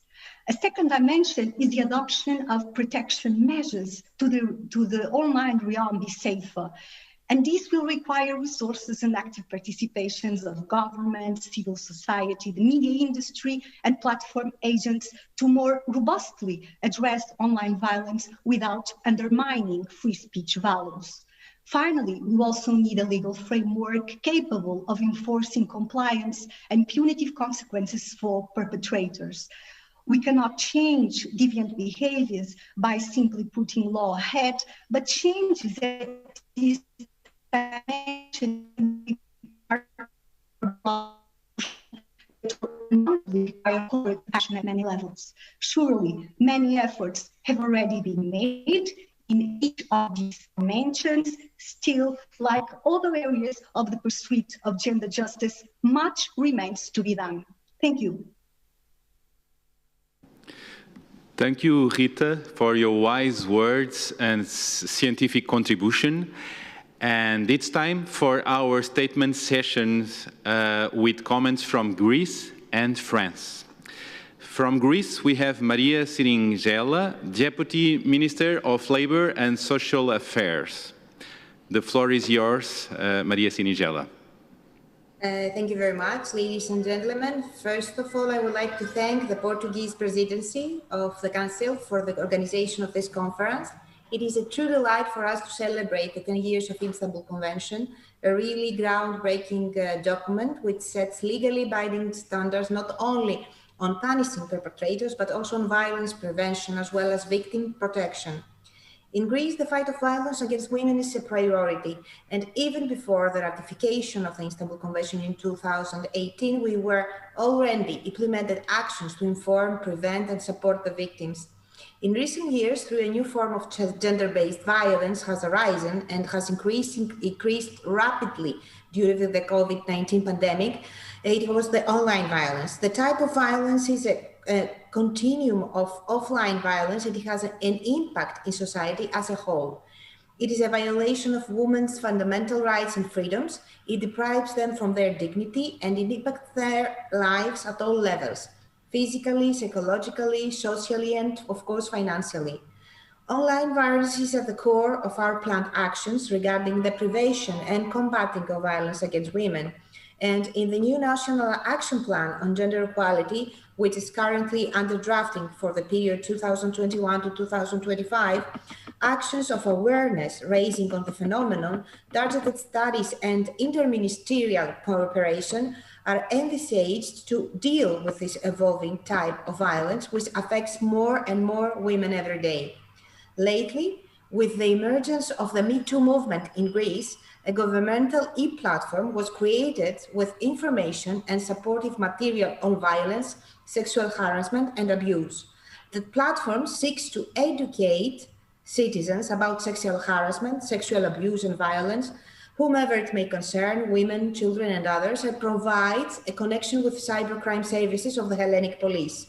To conclude, I would like to express my appreciation of the action of the European Union on this subject. It is positive that the EU signed the convention, and in addition to that, it continues with ambitious initiatives such as a directive proposal on violence against women that will further strengthen the legal framework in the European level on forms of violence. Thank you very much. Obrigado. Thank you, Maria Serinjela, for your contribution. And from France, now we have Virginie Lasserre, Director General of Social Cohesion. The floor is yours, Virginie Lasserre. Thank you very much. Dear colleagues, I would like to thank the Portuguese presidency for the organization of this important event, celebrating the 10th anniversary after the signature of the Istanbul Convention, on behalf of Mrs. Elizabeth Moreno, Minister of Gender Equality, Diversity and Equal Opportunities, who regrets not to be with us today. This day reminds us that the fight for equality and against all forms of violence against women remains essential and is a priority for the European Union. Recently, the COVID-19 pandemic unfortunately showed us the urgency to prevent and combat domestic violence, as they were exacerbated in times of sanitary restrictions and lockdowns.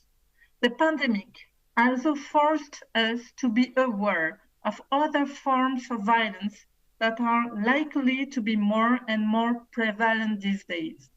Online violence against women are one of them.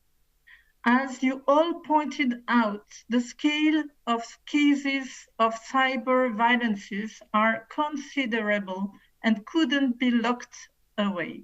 In France, 73 of women declared in 2018 that they were victims of online violence. 9 women out of 10 that were victims of domestic violence also declared to be victims of domestic cyber violences. To address this situation, France took action to fight against online violence. Our legislative arsenal first allows us to cover the great majority of the manifestations of cyber violences. It has also been reinforced to target specifically online violence against women. Particularly, the law of the 3rd of August 2018, reinforcing the first against sexual and sexist violence, introduced the punishment of cyber mob attacks, called also pack harassment, of 2 years of prison and 30,000 euro fine. The law allows anyone participating in a cyberbullying phenomenon to be condemned, even when sending only one injurious message, if multiple people gather themselves to target one individual. In September 2020, the law against pack harassment was applied for the first time and condemned a YouTuber that incited his followers to harass 9 targeted people. Despite these legislative prohibitions, violence against women is still happening online. One way of combating them is therefore not only remind the existence of these laws, but also to inform the victims of their rights and to help them throughout their reporting procedure. The French government thus realized an informational guide on gender-based cyber violence, aiming at giving victims and witnesses to fight and protect themselves from online violence. Finally, we have to keep in mind that the fight to address cyber violence against women cannot be successfully achieved without the collaboration of online platforms. That is why the G7 ministerial meeting on gender equality, presided in 2019 in France, issued a joint declaration which urged platforms and hosts to be more vigilant against online harm content, called for implementation of intuitive reporting mechanism, and demanded a prompt removal of illegal content. The extent of violence against women happening both in the public, private, and online spheres reminds us that our action to fight them has to be constant and uncompromising. The European Union can count on the engagement of France on that matter. Thank you very much. Thank you very much, Virginie Lasserre. Merci. And there is still time to take some questions from our online audience that has been following us on social media. And the first question goes to Catherine de Boll and is from Alexandra Silva. How can member states make information and communications technology companies also responsible?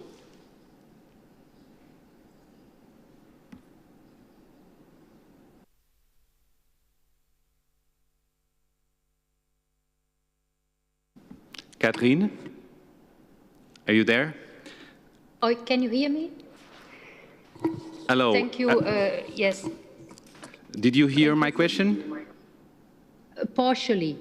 Okay, so from Alexandra Silva, the question is, how can member states make information and communications technology companies also responsible?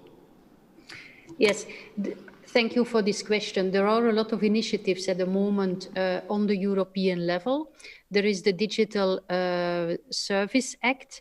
There is also the initiative of the Commissioner Johansson related to the European Child Protection Center, and the initiative to give the possibility to the private sector to make a communication about child sexual abuse material online. So at European level, lots of initiatives are taken at the moment to try to find solutions. For the legal framework of Europol, the legislators will discuss about the possibility for Europol to interact with the private sector and also to receive directly from them information that is relevant for the investigations in the different member states in the European Union. Thank you, Catherine. I have one question more for you. What 3 key concrete recommendations would you make for policymakers thinking about the COVID-19 context, but also in the long run? What we see during the COVID-19 pandemic is that prevention is key. And that we have to invest more in prevention and awareness creating. During the COVID-19 pandemic, we did foresee on our website from Europol, in fact, awareness campaigns for parents and for teachers who are responsible for children, how to recognize and how to, in fact, educate children how to use the internet. What is also very important for us is that we have the possibility to interact with the private sector because most of the data is in the hands of the private sector. So they have to be responsibilized and they have to work together closely with the law enforcement authorities. Thank you. Now the next question goes to Cecilia Moen de Mondou. Hello. As a journalist and specialist in gender, digital safety and cyber violence, what is your opinion on the scale of this problem in Europe? Is it still a poorly handled, ignored subject? Thank you. That's a very constructive question. Unfortunately, yes, because I began by saying until we as a society in general accept that online violence is real violence, then we cannot move. Because by the end of the day, the same effect that somebody has suffering from physical violence is the same effect that somebody has somebody suffers from online violence. The only difference is it's not physical. And I also say that online violence moves from online violence to offline violence. So until we accept, that's when we will be able to take care of this problem. And as I said, we need to have, it is a multi-stakeholder approach. We must get a multi-stakeholder approach to be able to curb this vice.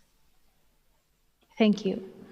Thank you. I will make the same question that I've made now. What three key concrete recommendations would you make for policymakers, Cecilia? Three concrete recommendations. Okay, first of all, we must ask ourselves a very uncomfortable question. How many policies do work? Because we have so many policies, but they're just there to tick a box. So first of all, we must have implement a policy that is able to work, a policy that is understood from the top to the bottom. If it is a policy in an organization, for example, a media house, everyone has to understand the policy for a policy to work. Also, a policy must be timely. You know, it must work now. For example, during the pandemic, a policy that touches on the issue of the pandemic. And lastly, a policy that has a longer shelf life, not just a policy that is able to work only during this time, but a policy that will work even after the pandemic. Thank you. Thank you, Cecilia. And now the next question goes to Rita Basílio Simões. Hello, Rita. Olá, Rita. Do we need to fundamentally shift what have been EU and national policies against violence so far to be able to address this emerging phenomenon? What has to be done, in your opinion? Well, no. I believe we face two priorities that require attention now and in the near future. First of all, fight misogyny and violence against women online as well as offline, as well as the reproduction of harmful gender-based practices by adopting a multidimensional strategy encompassing awareness raising, protecting measures and sanctions, as I already mentioned it. And also we can use technology to combat multiple forms of violence against women and as vehicles for systemic change. And the Istanbul Convention as the golden standard in the fight against violence against women indeed should guide the way. So we just need to implement what is already stated as the way to go to make progress related to violence against women and surely online violence against women. Thank you. I know, Rita, that you've working on a study about online violence against women. And I would like you to tell me if the online misogyny continues to rise in Portugal, Europe, and in the world, and if it's growing. Well, what we know now is that the pandemic brought to the fore online violence against women and misogyny because it intensified the use of the internet and digital technologies in our everyday life, and abuses take place more often. It is worth mentioning that in the early days of the internet, new media scholars and other thinkers saw new individual agency opportunities to perform and shape gender norms and sexual roles in digital platforms. And some pointed to how digital platforms would allow exploring positive online sociability. However, offline constraints followed us online, and digital media technologies often invite limited social identity construction and help replicate offline social inequalities, and misogynistic behaviors is an example of that. So far from finding in digital technologies, a way for individual liberation and democratic renewal, women are frequently online violence targets. Digital platforms are reproducing offline dominant gender norms and facilitating new forms of online violence. Also, violent behaviors targeting women spans a wide range of popular platforms such as Facebook, Twitter, Instagram, and not simply the more extreme internet spaces. So, that said, we must recall that online violence, despite the many new forms it may take, do not represent an entirely new social problem, given the importance of the cross context between offline violence and online violence. And as I mentioned it earlier, just as the everyday, the routine, the harmful behaviors women suffer offline, online violence is often normalized and excused as normal. So I believe the pandemic brought online violence to the fore and new ways of misogynistic behaviors, but online violence and misogyny was already there with its manifestations in our everyday lives and begging for prevention and combating measures, and it is our role to contribute to tackle it. Thank you. And at last, 3 or 4 phrases for one key concrete recommendation that you would make for policymakers, Rita. As I said, I think we need a multidimensional strategy encompassing awareness raising, protection measures, and sanctions. We need this to tackle online violence against women. Thank you, Rita. And now I would ask the final remarks for the speakers. Final remarks. Cecilia, for example. Okay, thank you so much. My final remark is I would want to say, first of all, the internet, when it began, it was here to make our lives better. But unfortunately, we've seen that it's been used as a weapon against women and minority group. So what I would say is we need everyone involved. I cannot stress that enough, including the men in the society, because this is a problem that affects everyone. For example, for us to meet the SDG goals, we need every voices involved in them. What I would say is governments need to take initiative. The civil society needs to take initiative. Women group, media houses, everyone needs to be involved. Every stakeholder has to raise their voices in order to be able to protect the minority groups online. And if this problem does not get solved now, then a lot of people are going to be missing in very important conversations. Thank you. Thank you, Cecilia. And now, final remarks for Catherine de Boll. Hello, Catherine. Thank you. The cyber world, the digital world, and the digitalization of society is a fact. We are not. We are prepared for that, but not everywhere we are prepared at the same level. What we see about cyber violence against women and against children, it is a key challenge for the future. And we will have to adapt our policies. We will have to adapt the way we collaborate, and we will join actions, not only on European level, but globally. That is very important, I think. Thank you, Catherine. And now, final remarks for Rita Basílio Simões.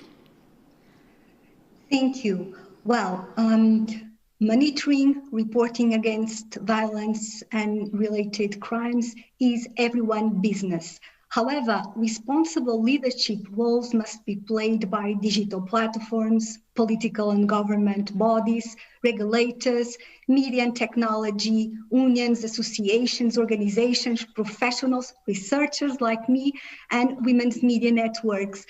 I hope in the next 10 years, we have made much progress in this critical human rights field. Thank you very much. Thank you, Rita. And thank you all for this contribution, speakers, all the panel. And Paula, I give the word to you. Thank you. Thank you so much, Bernardo. Thank you to all speakers for your interventions, and also thank you for the audience, not only for being with us, but also for sharing your questions in the chat. It definitely was a very interesting reflection about the challenges we face in the present on violence against women and children on the cyber world. We are reaching the end of this event, and for the closing session, we will now have the chance to listen to the Portuguese Secretary of State for Citizenship and Equality, Rosa Monteiro. She is not only an expert in gender equality and studies on women, but also a very strong and active voice on the combat of all sorts of discrimination and gender-based violence. Rosa, the floor is yours. Caras e caros. Dear speakers, colleagues, and participants, having reached the end of this joint working day, allow me to thank all those who so generally accepted our invitation to reflect on the decade that we are completing in May and on the future of the Istanbul Convention and on the life of women throughout Europe and the world. Because it's about the life of women and girls that we're dealing, and therefore we do not accept that violence against them is just fate or a negotiable issue. It is a crime, one of the most severe crimes, and that affects more human beings for the mere fact that they are women. Intimate partner violence under its different forms, physical, psychological, sexual, or economic, harassment, online violence, public sphere violence, female genital mutilation, sexual exploitation, early and forced marriage, harassment, and sexual abuse. All of this is experienced by many millions of women on a daily basis. We can't let them alone, as Marceline Modi said this morning. So it's with a huge feeling of responsibility that we gather here today in Europe in such a difficult moment, which makes us highlight even more the standards of the Istanbul Convention. If in recent years we saw the emergence of harmful trends against women's rights, the crisis of COVID-19 pandemic brought us added risks that we have to fight against with strong and collective actions. We know that the risk of violence against women and children has intensified, especially because they are locked down with their perpetrators at homes. And this has variations from country to country in terms of the numbers of requests for help and reports. But as we also heard from the president of Grefio, never had we had so much light shining on this issue. And the recognition has been vocal, and it is the strategic path that is recommended today for this. The COVID-19 pandemic increased the need to strengthen and adapt our responses, maintaining all services operating based on the work of many women whose effort and adaptability has to be highlighted. The pandemic crisis also highlighted gender stereotypes and the asymmetrical power relations between women and men, which are at the roots of violence.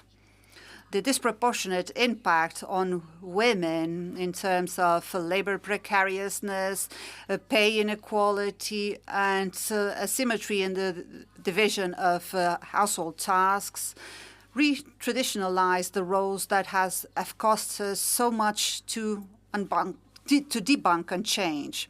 As the Istanbul Convention asks us, we must address the root of the problem by tackling these gender stereotypes that blind us and limit us all. We must also provide victims with confidence so that they can seek help, making sure that they will not be re-victimized and that violence cannot be excused, especially in safety and justice systems. And when we say that the intervention of the different protection sectors is coordinated, this coordination must be effective and responsible. From providing a wide network of support services before and after the report, supporting mothers and children, immediate action after the report with adequate protection plans and restriction measures for the perpetrators, to legal procedures in different courts and processes to create autonomy for women with responses in the areas of housing, employment, health, and others. For that, we need all stakeholders to act together, taking this issue as an issue related to gender social relations. In Portugal, we have developed several actions at that level by creating offices to support migrant and refugee victims in 2020 and 2021. The creation of more specific responses to provide support to victims, specific responses to LGBTI victims, supporting them in becoming autonomous, but also strengthening the number or increasing the number of vacancies available in shelters during the pandemic. Communication channels have also been improved to support victims by creating SMS and email services. I would also like to highlight our investment in a strong training program that we have been implementing starting this year for all public and private stakeholders operating in this area. And this will allow us to have a truly intersectoral intervention. And in order to know the impacts of the pandemic crisis in terms of violence against women, and also the responses mobilized for that, we launched a tender, a specific tender, for financing studies. It's called Gender Research for COVID, which currently supports 15 research studies, 2 of which were presented here today. In our reflection, we found the certainty that this is a collective commitment taken on by the different countries that participated, including the clarification by Poland stated here today that they are not developing any action to withdraw from the Istanbul Convention, but that they are still implementing its goals. We truly welcome this commitment. Today, we have also identified several lines of analysis, concern, and action. For example, the remarkable progress in these 10 years in so many countries who developed specific tools and services and changed their legal frameworks. These progresses and these good practices should inspire our targets for the next decade. The importance of evidence-based information was also highlighted, data that can be compared, not just data about cases, which maintain part of the phenomenon hidden, but also prevalence data with representative samples and administrative data that allow us to make a comprehensive analysis and not so much speculative analysis of reality. It's also important to know the diversity of women's conditions and their violence experiences, depending on the intersection of different vulnerability factors such as racial and ethnic origin, sexual orientation, gender identity, among others. We also highlight the role of civil society, the feminist civil society, who denounces the structural inequality that is forced upon women, giving them daily a voice and support. Also, these associations should continue to be supported and acknowledged in their intervention. We also highlighted the need to know better and to respond to the challenges brought about by the accelerated digitalization of our lives, communications, work, and even affections. As Cecilia said, online violence is violence. Europe that sees in digital transition a development pillar cannot ignore the disproportionate risks for girls and women, not only in terms of participation in labor market and literacy, but also in terms of protection against the violence that is transferred from the offline to the online world. We need, as we heard, a multi-stakeholder approach. We have plenty of expectations for the Slovenian presidency, which will have this as a core topic, and we reiterate our openness to support them in their work, and we also expect the recommendations prepared by Grevio, which will be launched by the end of this year, as was announced today.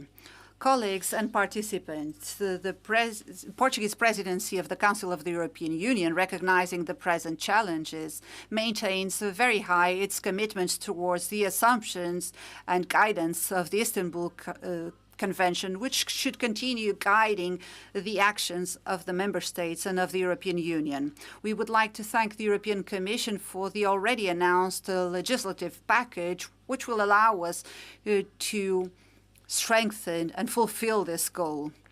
Therefore, I welcome the clear commitment that came out of this conference of making sure that the goals of the convention will be actively pursued and that we will continue discussing in an open and constructive manner how to do this collectively so that this violation of the most basic human rights of women and of whole humankind to stop being so. We know that our history is made of cycles. This cannot be a cycle of step backs, and it should be the mission of each member state and the European Union not to forget girls and women in their development and recovery plans. Thank you very much. Have a nice afternoon.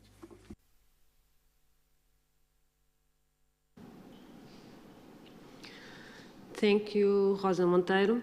As mentioned several times during this conference, much has happened and was conquered during the past 10 years. But new demands and obstacles have also come up, such as the deep social isolation of the victims in the past year, or the new forms of cyber violence and harassment.